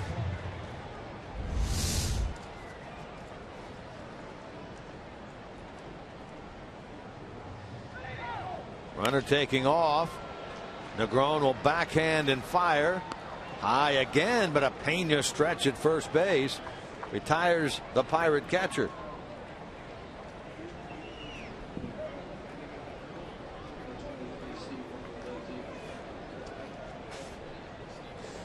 Ground ball machine tonight is Mike Leake. 11 ground ball outs, 2 flies and a strikeout. That's the kind of night that'll get you through a lot of innings with very few pitches. Right now Mike Leake has not even thrown 60 pitches, and here he is with 2 outs in the 6th inning, or in the 5th inning. Now we're going to see a pinch hitter for the Pirates. So Garrett Cole is finished. Steve Lombardozzi was just called up today from AAA Indianapolis. Will pinch hit. He replaced Andrew Lambeau on the Pirate roster, who was today placed on the DL, did a plantar fasciitis in his left foot.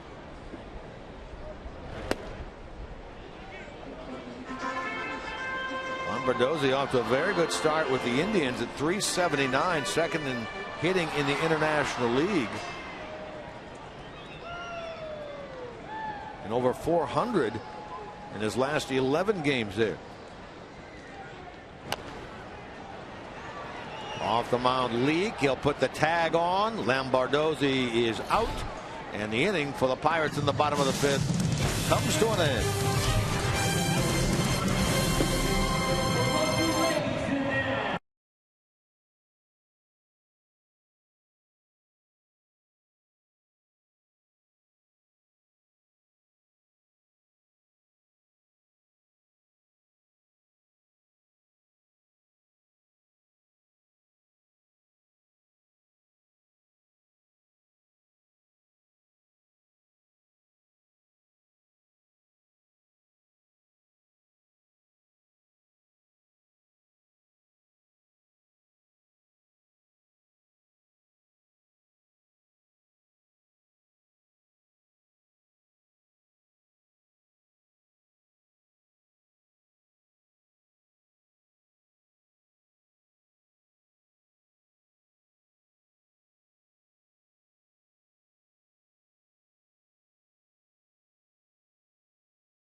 On Zach Cozart. He says he was much better today with his index finger, but that left wrist still bothering him. He could not turn his wrist over. Hello, Brandon. How we doing? He just can't resist. He just can't help himself. Cozart before the game said that his index finger felt well enough that he could go out and toss a few balls around, but that's really the extent of what he did. This is video from before the game, and this is about what you got as far as physical activity before the game. Just a couple of tosses from Cozart. He says he could throw if he had to in a game, but that left wrist, and again, we told you he left Atlanta on Sunday, and the wrist was fine, woke up the next day, and that's what's giving him the most problem, inflammation in there. They have x-rayed it. They x-rayed it Sunday, so those x-rays were negative, but still a struggle for Zach Cozart. He is what you call day to day. Thank you, Jim Day, but I got to ask you, you know, when Matt Latos was traded away, we thought you were safe down in the dugout area, but apparently Brandon Phillips has taken over the torch down there with you. He's still, you just can't resist. You know, there's a game going on right behind you. You know that right now? All right. There's a game going on. All right, just checking it out. He's waving at himself on the monitor. Yeah, he is. Well, Brandon's always been there doing this type of stuff. So, par for the course. New pitcher on for the Pirates is Rob Scahill. He gets the leadoff man on a ground ball to third. You know, it's refreshing to have a guy like Brandon on your ball club, so willing to interact with us, because there's some guys that are downright camera shy. So what would you rather have? I mean, guys who I agree, who don't feel like the camera on a particular day, or who like it all the time. I'll take the former.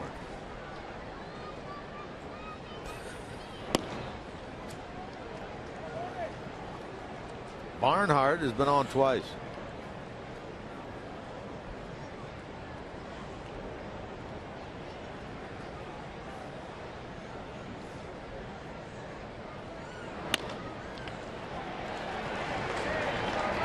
Two out. What I'm glad is that Jim reminded Brandon that there's a game going on. Hey, you know, there's a game going on behind you. Yeah, I wouldn't worry about that with Brandon Phillips. He seems to know where he is on a baseball field pretty much all the time. Phillips with a couple of hits tonight, a run batted in, a run scored, his average above the 300 mark. Things are going well for him right now. Here's Leake, ground rule double as last time. Big cut and a foul. Pirates starter Garrett Cole. He'd had 4 consecutive quality starts. It ends tonight. He gives up 3 runs, 8 hits in 5 innings, 2 walks, 1 intentional, 4 strikeouts. The home run ball to Bird, 91 pitches.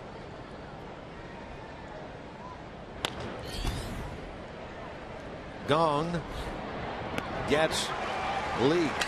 The Reds go down in order for only the 2nd time in 6 innings here tonight.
Boys mentioned earlier about the Little League World Series, Toms River, New Jersey. Guess who's on the cover of the Little League World Series magazine? That would be the aforementioned Todd Frazier, and I got his reaction about it. He loves the Little League.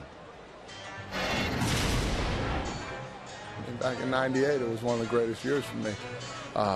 You know, just showing a little appreciation. You know, Mr. Keener, the president of the Little League, is a great guy, and you know, I appreciate it. It's probably the most serious face I've ever had because I'm a guy that likes to laugh a lot. Now, the thing he didn't see on camera right there, guys, is he wears his teammates out with this Little League World Series stuff to the point where they're just sick of hearing about it. When they heard my questioning, you should have seen the reaction to the lockers to the left and right of him. In fact, we caught it on camera, and perhaps we'll bring it to you on the pregame show tomorrow if the great Ron Milinar can give me enough room to do that. It was a very funny exchange, but he wears his teammates out. Well, I know I, for one, am looking forward to that. I want to see how they reacted.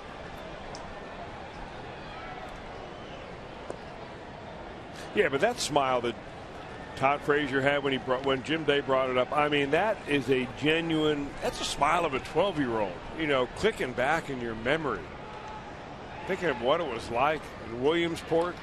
Man, oh man, those memories there for him. Front and center forever.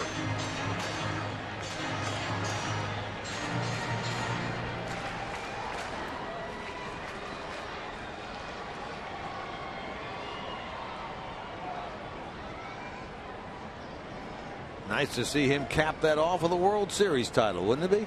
Sure would.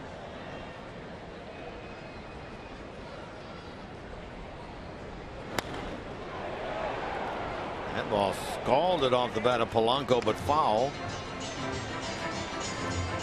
Polanco was lined out, took a called third strike in this game.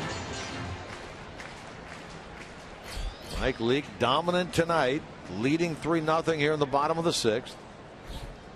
Looking for victory number 2. To Pena. Brian will take it himself. Beat Polanco to the bag. The leadoff man is out.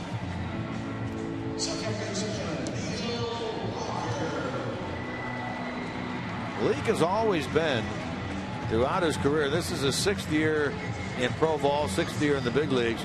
A better pitcher numbers-wise in the first half of the season as compared to after the All-Star break. Almost a run better ERA-wise in the first half than the second half. 3.54 before the break, 4.47 after. Despite the shift there, a base hit up the middle for Neil Walker. Only the 3rd ball hit out of the infield by the Pirates tonight. I'm wondering, Jim, I haven't done this research, but I'm wondering if that's not true of a lot of pitchers. I was thinking of that today. Because it is very difficult coming out of spring training to get the offenses going. It's warm down in Florida and Arizona. Balls are flying. You come up here, you're playing when it's 35 degrees or it's 40 degrees and raining. And batting averages are way down. I mean, we see a number of hitters that are still hitting right around 200. Here's one stepping to the plate right now, hitting 181. So sometimes pitchers have an advantage early in the year. Now, one guy we used to talk about a lot who was actually much better in the second half than the first, the former Red Bronson Arroyo. Always seemed to have better numbers after the All-Star break. A mentor of sorts of Mike Leake.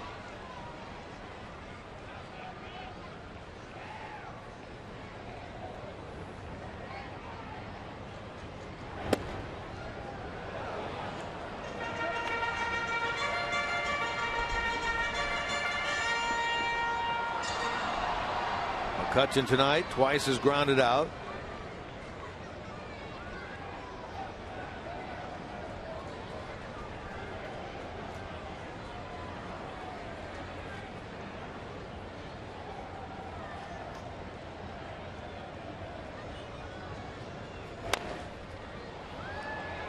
Pena to Leake covering, and out at first is McCutchen, who is now 0 for 3 in this game and 0 for 7 in the series.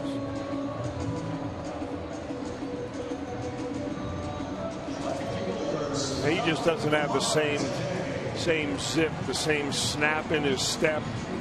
They're talking about his knee bothering him. He can run a straight line very fast, but he has a hard time going from side to side. But he keeps himself in the lineup, and the question here around Pittsburgh, and it's a big question, is what are they going to do with McCutchen? You're talking about a guy who won a batting title, won an MVP award, multiple All-Star trips. Andrew McCutchen, considered one of the best players in the game. Really off to a tough start this year.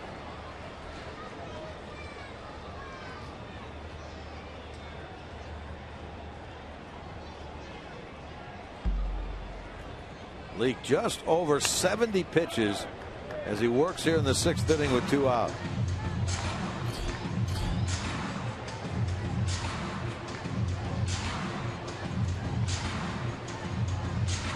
Those pitch totals, the biggest inning in terms of the pitch number, 17 in the 3rd.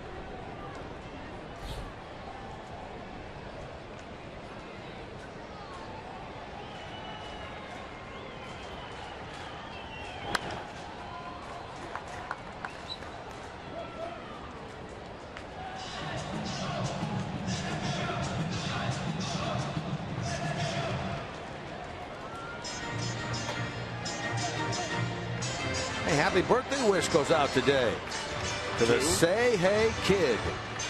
Willie Mays turns 84 years old. How about that? Growing up, he was one of my favorite players of all time.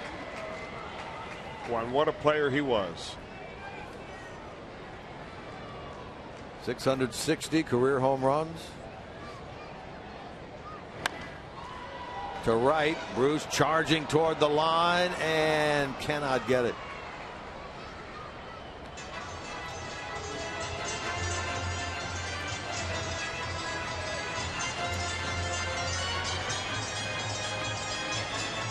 Talking earlier about the fact that this Pirate team has not done much in terms of getting hits with runners in scoring position as of late.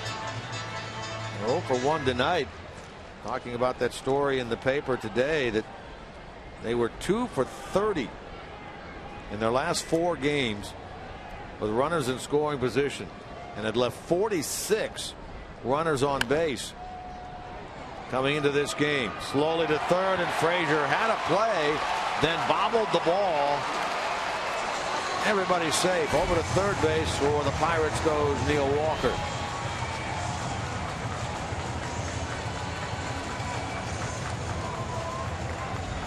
I imagine this will be an error on the third baseman. Frazier, he comes in, he fields it cleanly, unlike the other one where it went off his bare hand as he tried to rush in. Like, I don't think the Pirates have a base hit into the outfield yet. All three of their hits have been infield varieties, right? Except the one line drive up the middle.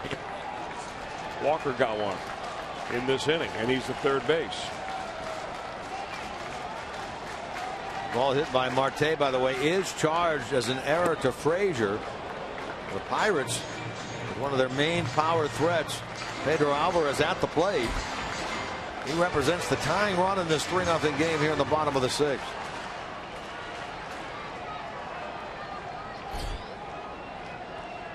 Leake has handled him on 2 ground balls to the right side tonight.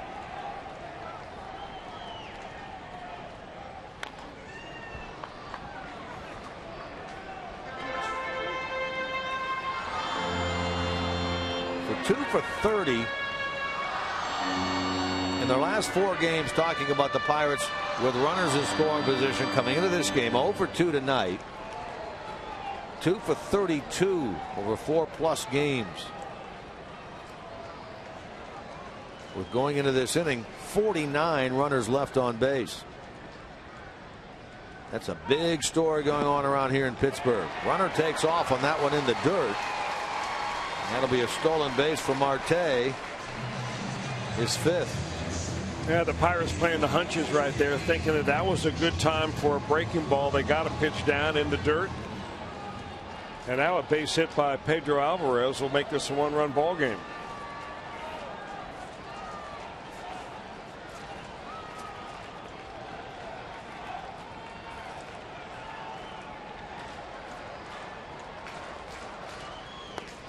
What a pitch there. Wow.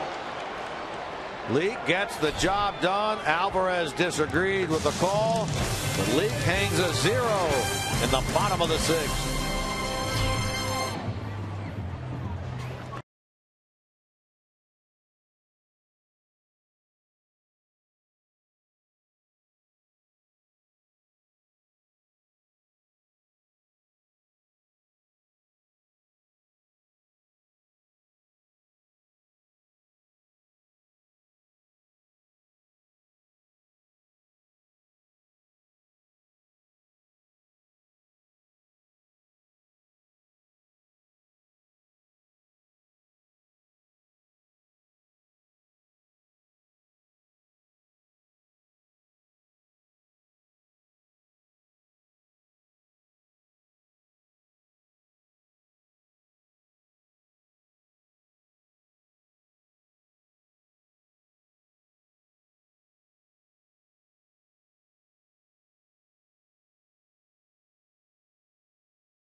Transmitted in any form, and the accounts and descriptions of this game may not be disseminated without the express written consent of the Cincinnati Reds.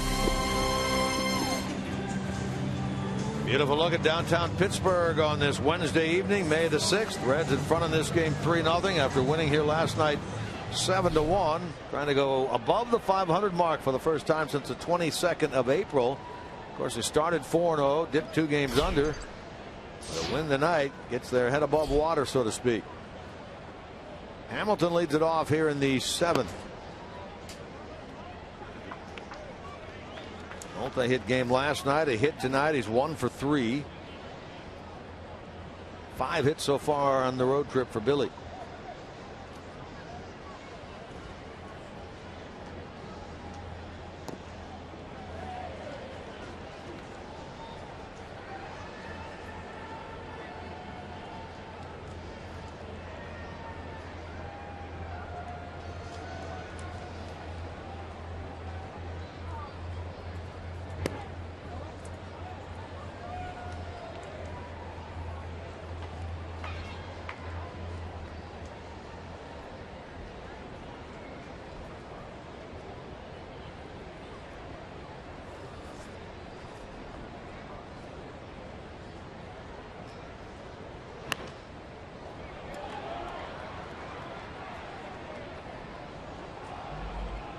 Hamilton now, Bird on deck.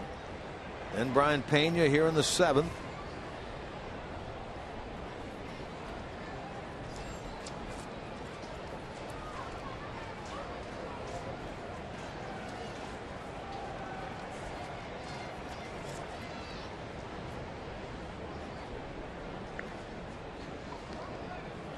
Taking a look, Leake had 8 innings of no-run 2-hit baseball his last time out against Atlanta. He has 14 straight shutout innings going when he takes back to the mound in the 7th inning. Line drive, and it's snared by Alvarez down there for out number 1. Take a look at our Miller Time moment of the night, brought to you by Miller Lite. Features the man coming to the plate, Marlon Byrd. He has homered in 3 straight games in which he has played. That one came against Eric Stoltz on Saturday in Atlanta. Last night, of course, 2-run shot in the 3rd against Jeff Locke. And tonight in the 5th inning against Garrett Cole, a solo blast. 5 of them on the year. 3 in the last 3 games played for Bird. Miller Time moment of the night. That's here against Scahill. Rob Scahill, Chicago area native, played collegiately in Missouri Valley Conference at Bradley University.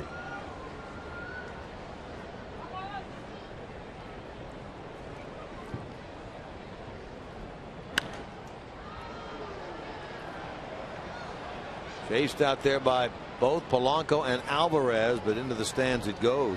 You know, batting coaches think about it all the time. Hitters think about it all the time. What goes through a hitter's mind when he's going great, like Marlon Byrd is going right now, versus what goes through your mind when you're scuffling and you act like you've never played the game before? I mean, it's the same game. You're using the same bat. You're trying the same routine. And some days you see it like a balloon, a beach ball, and the other days it looks like a golf ball coming up there. Young throws out Bird. You know, it's a good question. One that should be, chased down. If you could find the answer to that, it would be like finding the fountain of youth.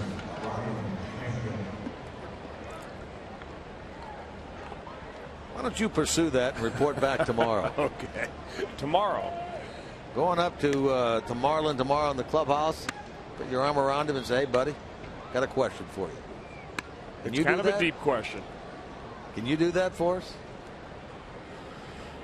I don't think he has the answer to that. I mean, if he had the answer to that, he wouldn't have been hitting $150 through the month of April. Good point.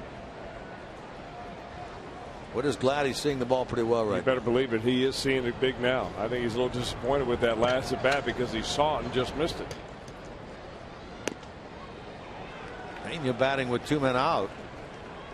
Reds scored 2 in the 4th. RBI infield single by Phillips. Ground rule double, run batted in by Leake, and then the home run by Bird in the 5th, and lead this thing 3-0 in the top of the 7th. Against the shift and going the other way, Pena has himself a base hit.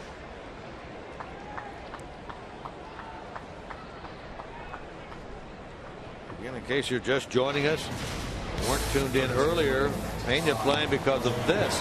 Joey Votto struck out. This is in the 3rd. Helmet down. He's ejected by Chris Conroy, the home plate umpire. And this is Joey when he found out that he had been ejected. He bumped the man behind the plate.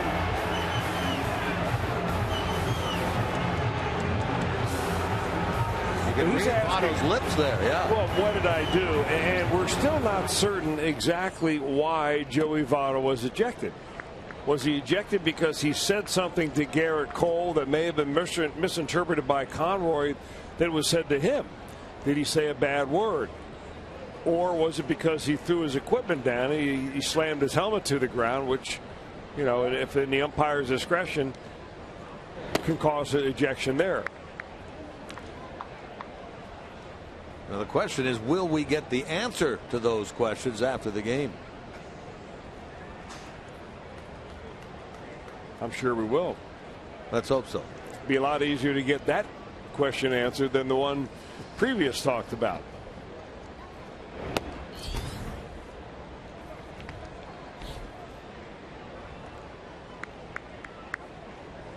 Rob Scahill had retired. Meanwhile, the first 5 he had faced before the hit the other way by Pena.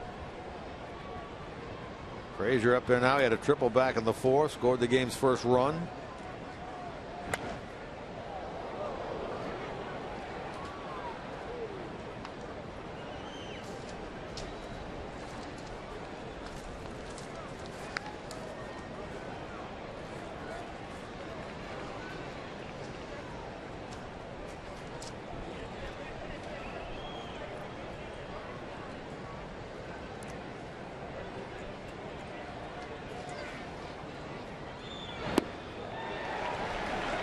Frazier strikes out for the 2nd time tonight. Inning comes to an end.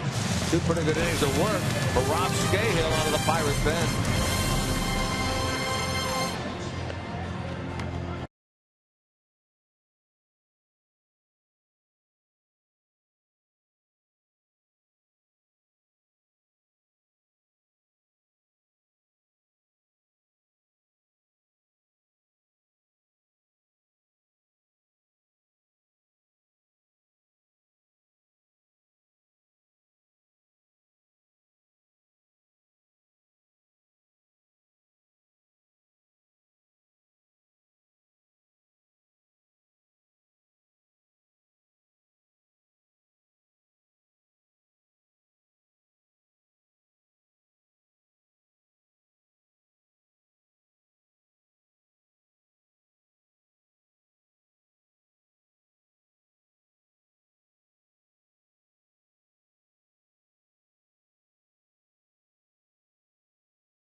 May the 16th when they take on the San Francisco Giants at Great American Ballpark. It's all part of Super Saturdays. The first 25,000 fans in attendance will get a Johnny Bench Stars of the Queen City bobblehead presented by John Morrell. For tickets, 513-381-RED. You can visit select Kroger locations or go to reds.com/tickets. Mike Leake, 79 pitches through 6. 6 innings of no-run, 3-hit baseball. Works here against Jung Ho Kang to lead off in the bottom of the 7th.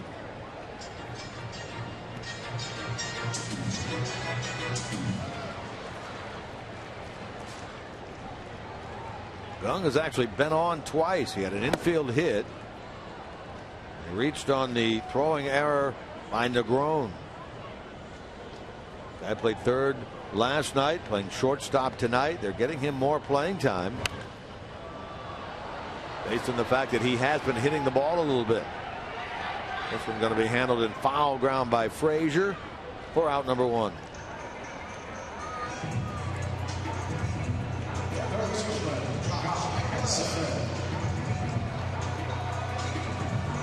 On this last pitch, Mike Leake taking a little page out of the book of Johnny Cueto. See that abbreviated windup right there? He normally has a bigger leg kick, a little bit more deliberate windup to the plate. That time he kind of quick pitched him a little bit. I mean, that's not the right term for it, but I mean, he sped up his windup and abbreviated it so much that he kind of tried to sneak it right in there on Gong.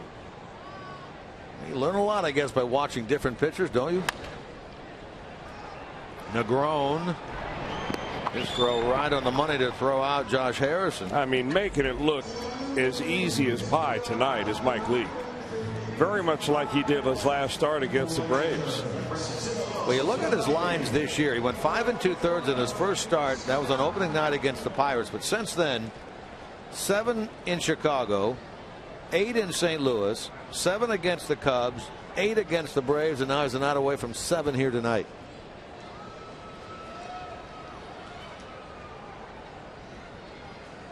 Deals with Cervelli, the Pirates catcher.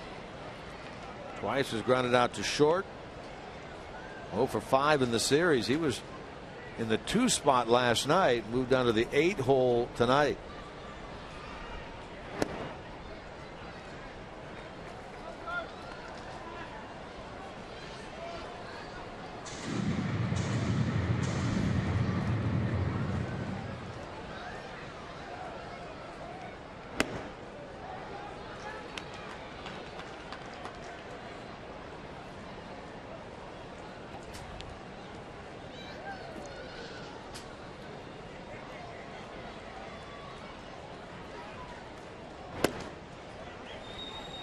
Reds nailed down a victory here tonight. They would not only be 4-2 to the first 6 games of this 10-game road trip, they would be back to 500 on the road at 8-8.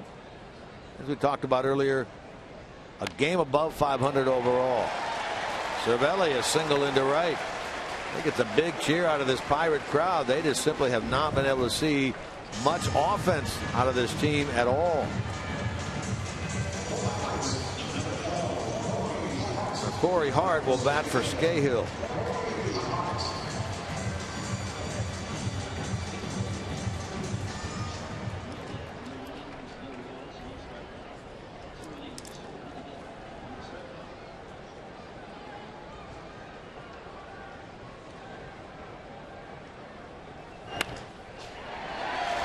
Pinch hit single in the left by Hart. He pinch hit in the 7th inning last night, hit into a double play. First pitch swinging here, singles into left. So after the first 2 retired, the next 2 have reached. And again, Pirates will bring the tying run to the plate. Now they turn the lineup over and they turn it over to Gregory Polanco. Brian Price on the phone to get some action up in the Reds bullpen. And Jeff Pico will take a run out to the mound to try to slow things down a little bit to enable that bullpen to get warmed up. Leake was at 79 pitches to start this inning. He's at 91 now. Is an out away from getting through the 7th.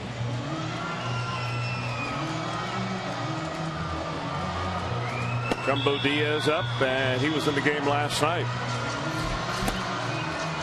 Polanco is the hitter, the leadoff hitter. He was 0 for 5 last night. He's 0 for 3 tonight. And Leake has really handled him very well. And by the most part, by just pitching him up and in. He's a big, tall, left-handed hitter that likes the ball kind of down and out over the plate. And Leake has been very effective by getting that ball on the first base side of home plate. Dangerous, though, if you miss out over the dish. Polanco with 1 home run ball this year. He represents the tying run, and he takes ball 1.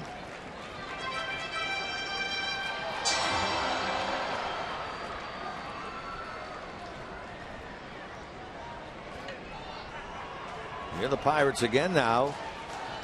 The runners in scoring position. They're 0 for 3 tonight. Leake's going to field this ball. He'll have to throw, and he hit the runner. He hit the runner, Polanco. Nope. And he was in fair territory, and they're going to ring him up and call him out. He was running on the grass inside the baseline. Chris Conroy, the home plate umpire, says he was out of the line, as Chris said. He's going to be out. Here comes Clint Hurdle. There's a runner's lane 45 feet up the first baseline. You see it right there. And if you are not in that lane, that's pretty questionable right there. I'm not sure if it's a reviewable call or not. Well, he appeared to be a step inside the line. Yeah, when he was hit, and actually you don't even have to be hit by the ball. You have to be just altered the throw from the fielder. But that's a judgment call on the part of the umpire. I don't think they're going to. I don't believe that's a reviewable call. And there's not a whole lot Clint Hurdle's going to be able to do about it, except waste some time and get his guys back out on the field to play defense. Down at third base, we have Corey Hart and the third base coach of the Pirates, Rick Schofield, talking to the crew chief, Ted Barrett. Here's Clint Hurdle with Chris Conroy. The list of plays that we have up here in terms of reviewable plays does not list that as a reviewable play.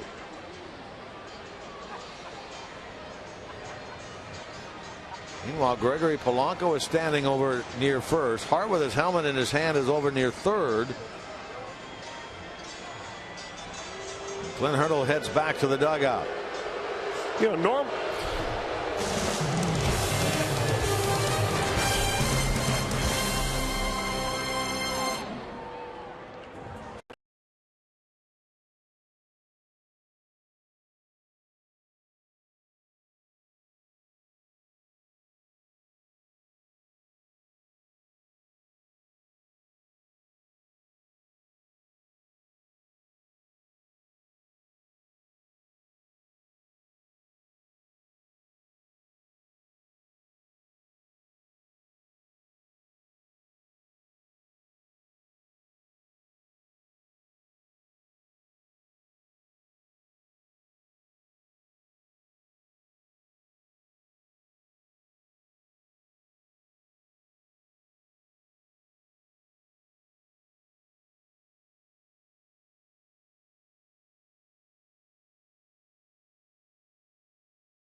Play that ended the bottom of the seventh inning, and it just so happens that Ted Barrett is the third base umpire in this crew tonight. He also visited with me on a previous Tech Talk about the runner's lane and what it means to a runner and to play at first base.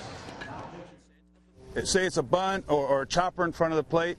This hitter can run to first base, and he could run inside the line. He's establishing his own baseline until he gets to this 45-foot line.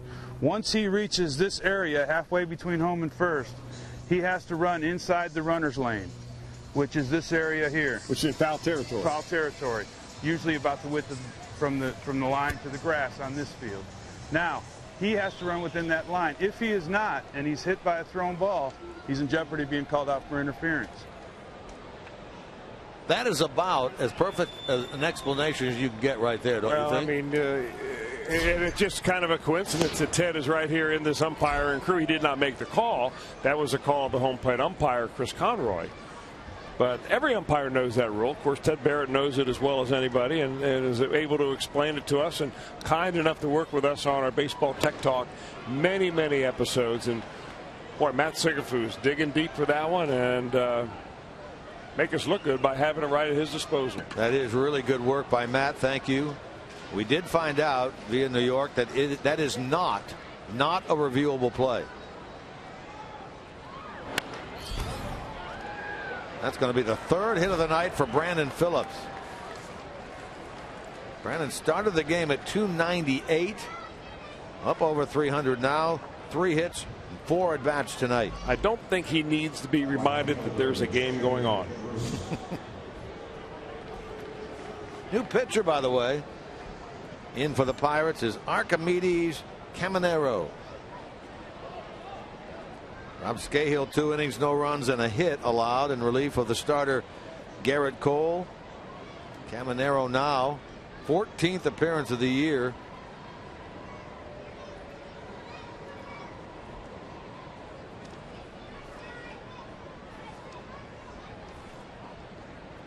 Third time he's been out there against the Reds. He appeared twice in the series in Cincinnati. Reds now in double figures in hits with 10. They had a dozen last night. 10 so far tonight.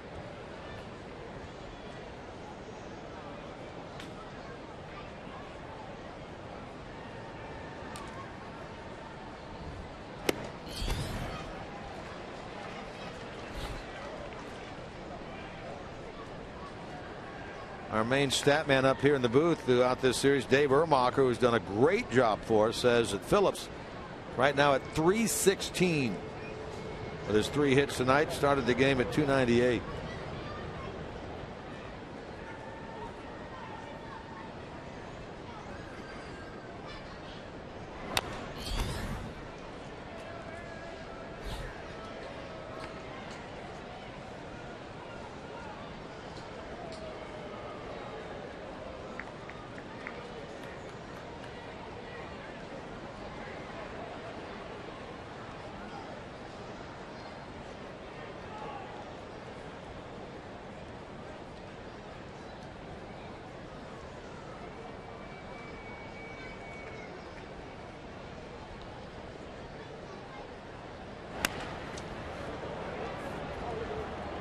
Jay breaks his bat. He'll get new lumber. He's 0 for 3 in this game. 1 hit, 7 at bats in this series as he faces Caminero out of the Dominican, 27 years old. And some Reds fans over here tonight, including some folks from the Reds front office I talked to down on the field earlier. Having a good time here in Pittsburgh. Those folks obviously are as well. Pretty easy drive from Cincinnati to Pittsburgh.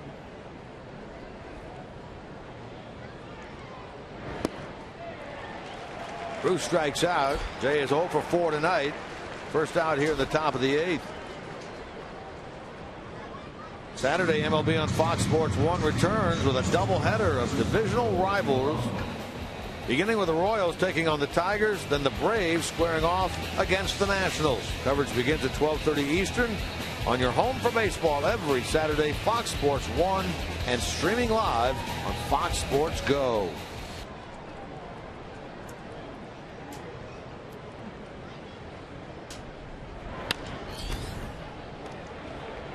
Pirates get 1 at second, get another at first. Double play hit into by Christopher Negron. Middle of the 8th, 3-0 Red Legs.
That's with Reds Live pregame on Fox Sports Ohio. All the information you need to get ready. Reds Live pregame presented by Ray St. Clair Roofing. Tomorrow, the finale of this series will feature the youngster Anthony DeSclafani, off to a very good start for the Reds at 2-2 with a 2.03 against the veteran 38-year-old A.J. Burnett, 0-1, but with a 1.45 ERA, and he's been pitching very well. Guy's got a lot left in the tank. Mentioned earlier, he has announced this is his last year. Those things can change. Well, you know, he left a lot of money on the table with Philadelphia, decided to quit and then sign here with the Pittsburgh Pirates. Kind of a late signing for the Pirates. Really bolstered their pitching staff in the process. I remember last year, before the 14 season, he said, if I play again, it'll be with the Pirates. And then he went ahead and signed with Philly. And last year, he lost 18 games. Terrible year for the Phillies, terrible year for Burnett. But Mike Leake still has that breaking ball working. That was a key pitch in last inning when he struck out with a couple of runners on base, Pedro Alvarez, to end the inning, and just threw that one right by Neil Walker.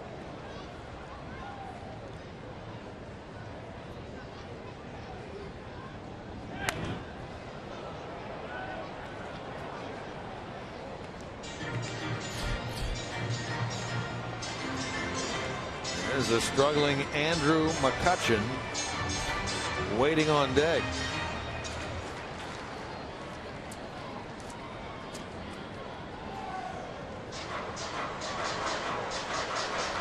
Walker had a base hit in the 6th inning.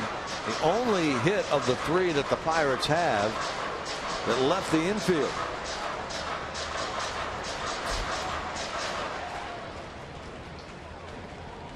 And an infield single in the 2nd.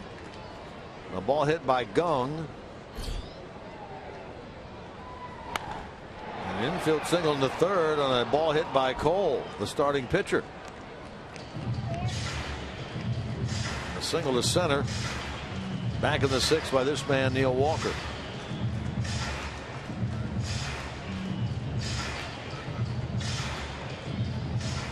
Not out of the woods yet in this game. Reds won here last night 7-1 after sweeping this Pirates crew in Pittsburgh to start the season.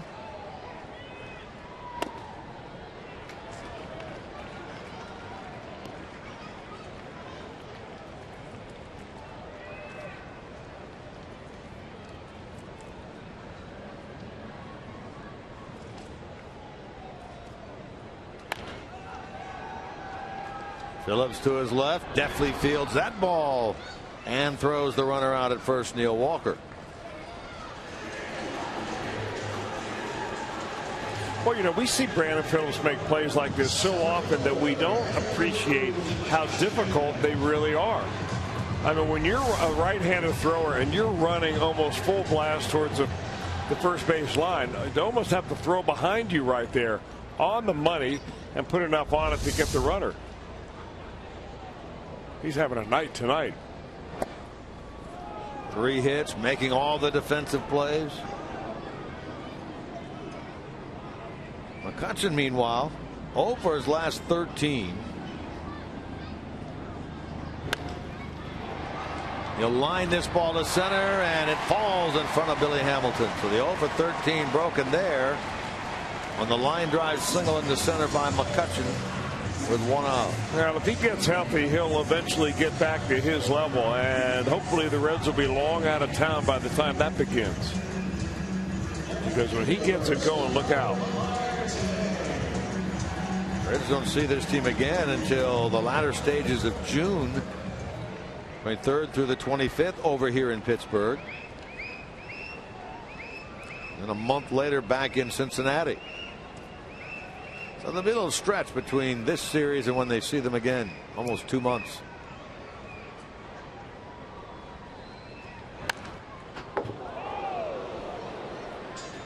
That rattles them in the Pirate dugout down there off the bat of Marte. Well, the location of that pitch, there's no way that Marte is going to be able to keep that ball fair. I mean, Leake has been perfect about throwing the ball just off the plate inside to right-handers, especially the guys with the big swings like Marte. He likes it down and away. Double play ball. There's one. Got them both. 6-4-3 ends the bottom of the 8th inning for the Pirates. And Mike Leake, a terrific 8 innings here tonight.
Things in the 3rd inning. Joey Votto upset with a strikeout and is tossed out of the game by Chris Conroy, and then the unfortunate bump once Joey found out that he had been thrown out of the game.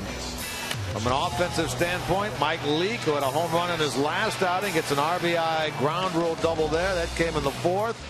Marlon Byrd, the hot Marlon Byrd, solo home run in the 5th inning. One of the 2 hits he's had tonight. Our Honda game summary has the Reds up 3-0 headed into the 9th inning here at PNC Park in Pittsburgh. The strikeout for Votto right here, and we were wondering exactly why he got thrown out. I thought it was because of that. He threw his helmet down, but no reaction from Chris Conroy there until later, walking down the line. Votto appeared to be saying something to Garrett Cole, who was on his way to the Pirate dugout. And maybe Chris Conroy thought it was directed at him. And that's when it got his attention. Right about now. And he got the boot. You know, we saw a replay earlier with Cole walking off the mound, and he kind of glanced over his shoulder, but really didn't think anything of the fact that Votto was talking.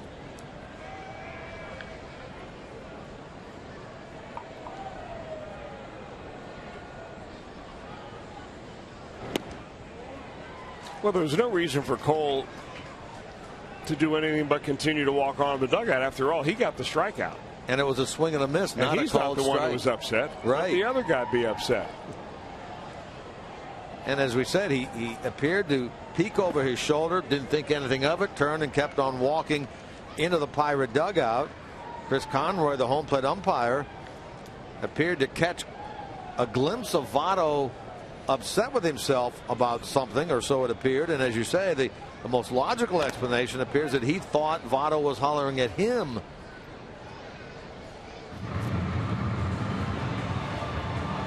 Here's what we're talking about with Cole. He didn't give it a second thought. No. Votto looks back there. In fact, he looks back twice. He had already been thrown out at that point and didn't know it.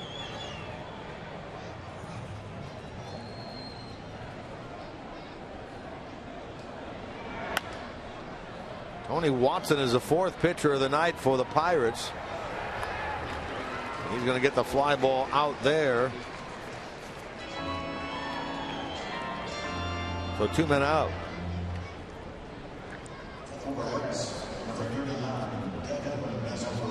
And now Mesoraco will bat for Leake. I said 2 out, 1 out. Pardon me. Mesoraco, who pinch hit in the game here last night and drew a walk, later scored, will hit for Leake.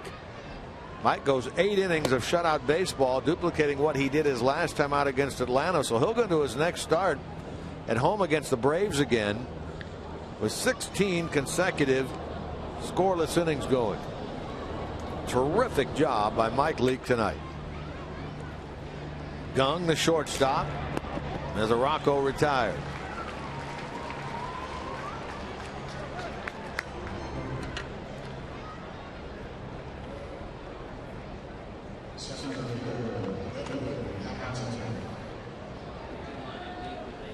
So Chapman heating up in the bullpen along with J.J. Hoover.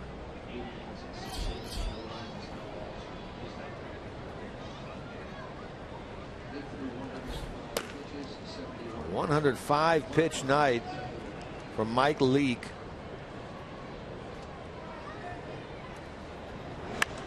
Gives up 6 hits.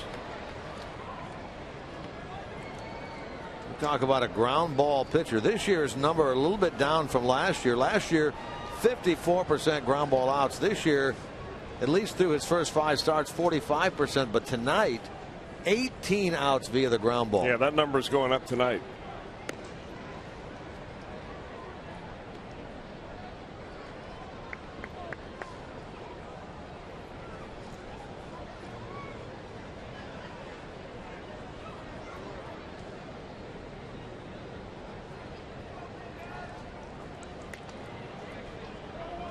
Billy Hamilton tonight been on base once, 1 for 4.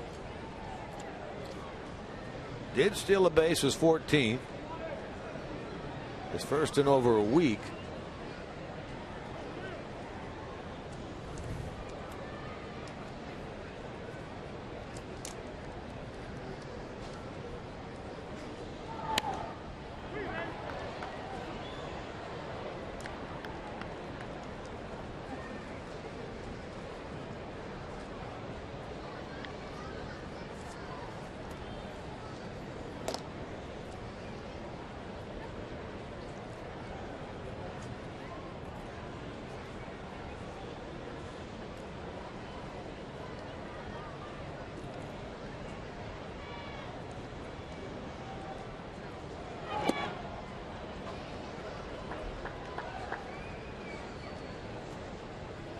Marlon Byrd waits on deck.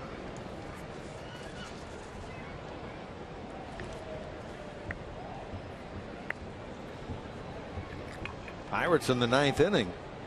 We'll have Pedro Alvarez, Jung Ho Gung, Josh Harrison. Hamilton rung up. We go to the 9th, bottom half. 3-0 Reds.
Reds baseball on Fox Sports Ohio has been brought to you by your local Toyota dealers, proud sponsor of your Cincinnati Reds.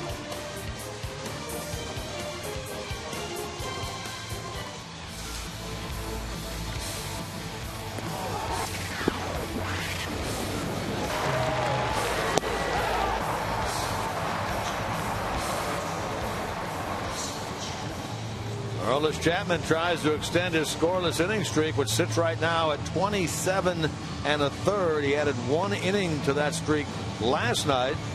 Third longest by a Red since 1974, back in the Big Red Machine days. They'll try to save it here in the bottom of the ninth. Chapman on the year, 5 for 5 in save opportunities. Now the Pirates are at the pits right now as far as futility on offense. In the last 5 games, if Chapman is able to close it out and not give up a run, in the last 5 games would have been all losses for the Pirates. They will have scored a total of 4 runs.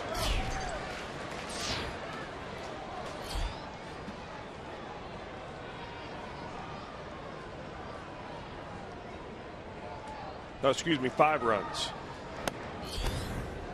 Scored a run last night on that 7-1 loss. Chapman was a little bit wild last night when he first came in. It had been several days, almost a week, I guess, before since he had been out on the mound pitching. Hopefully knock some of that rust off and ready to deal. He did not work at all down in Atlanta. He walked 3 last night while striking out 3 in a non-save situation. Took care of Polanco to end the game last night with the bases loaded. He's a 1-1 here to Alvarez.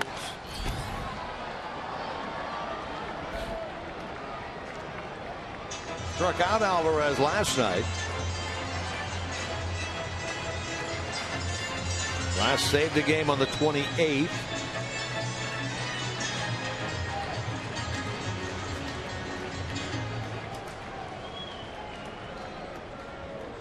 Trying to send the Reds to 14-13 on the year.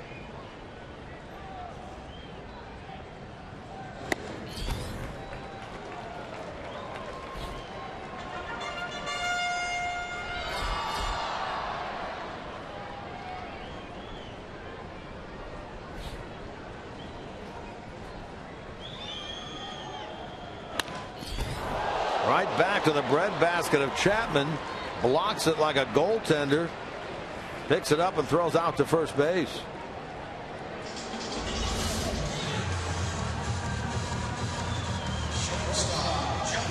Well, that got on him in a hurry, and of course Chapman throws so hard. Alvarez goes right back up the middle. Still gives you a reminder of what happened in spring training. In 2014, hit in the head with a line drive. Chapman was started the year on the disabled list, but really when he came back, you never saw one sign that bothered him at all about that incident. And even on that ball, he didn't really flinch at all. He works now to Gung. We read the quote last night that Gung said he couldn't wait to face Chapman to see how hard he throws. Faced him last night, ended up walking in the 9th inning.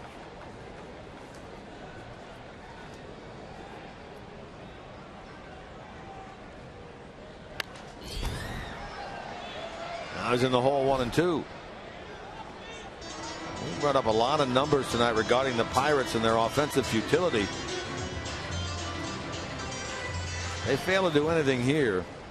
They will go into tomorrow night having gone 53 consecutive innings without scoring more than 1 run in an inning.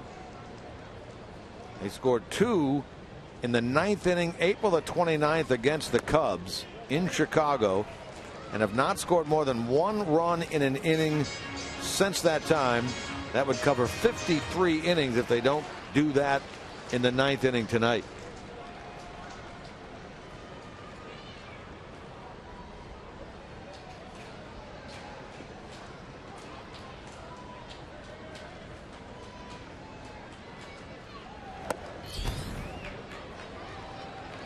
Full count now to Gung.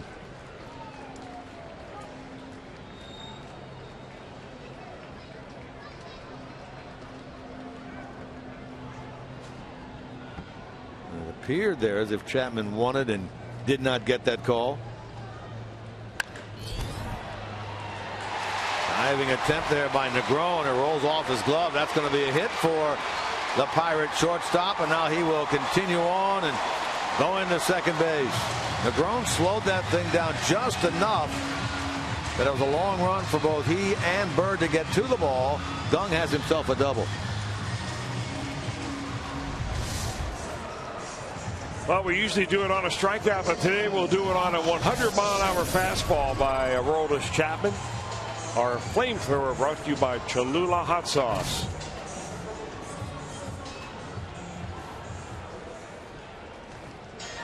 That'll bring Josh Harrison to the plate.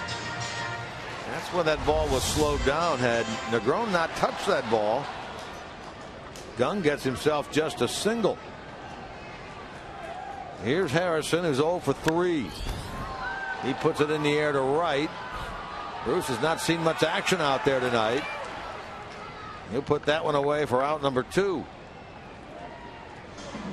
Now here are the Reds, an out away from their second straight win and their 4th win in 6 games on this road trip. They're the only team in the National League so far not to record a shutout. And they're an out away from doing just that right here tonight. Leake trying to go 2-1. Trying to go 7-3 lifetime against the Pirates.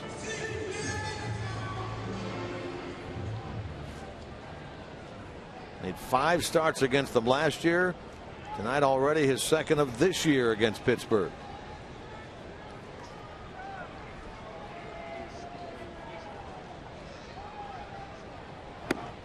Very late on that one. Strike 1.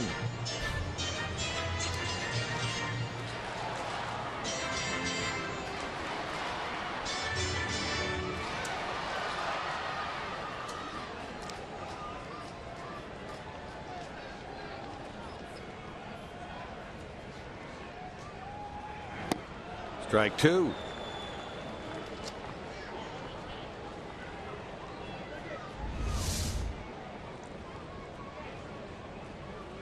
That's a changeup right there at 88 miles an hour. Some people who have charted Chapman's pitches have called that the most unfair pitch in baseball.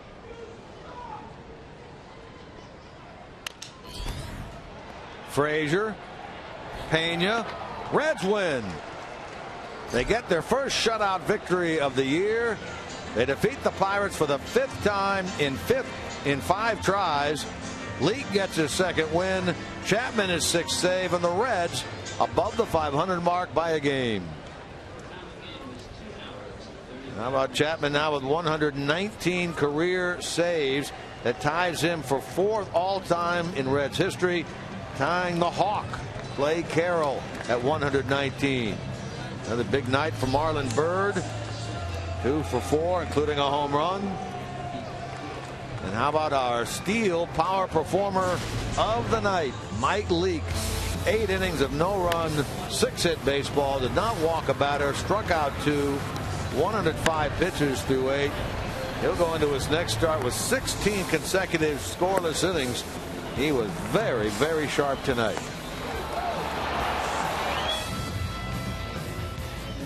Reds win it 3-0. The final score from Pittsburgh.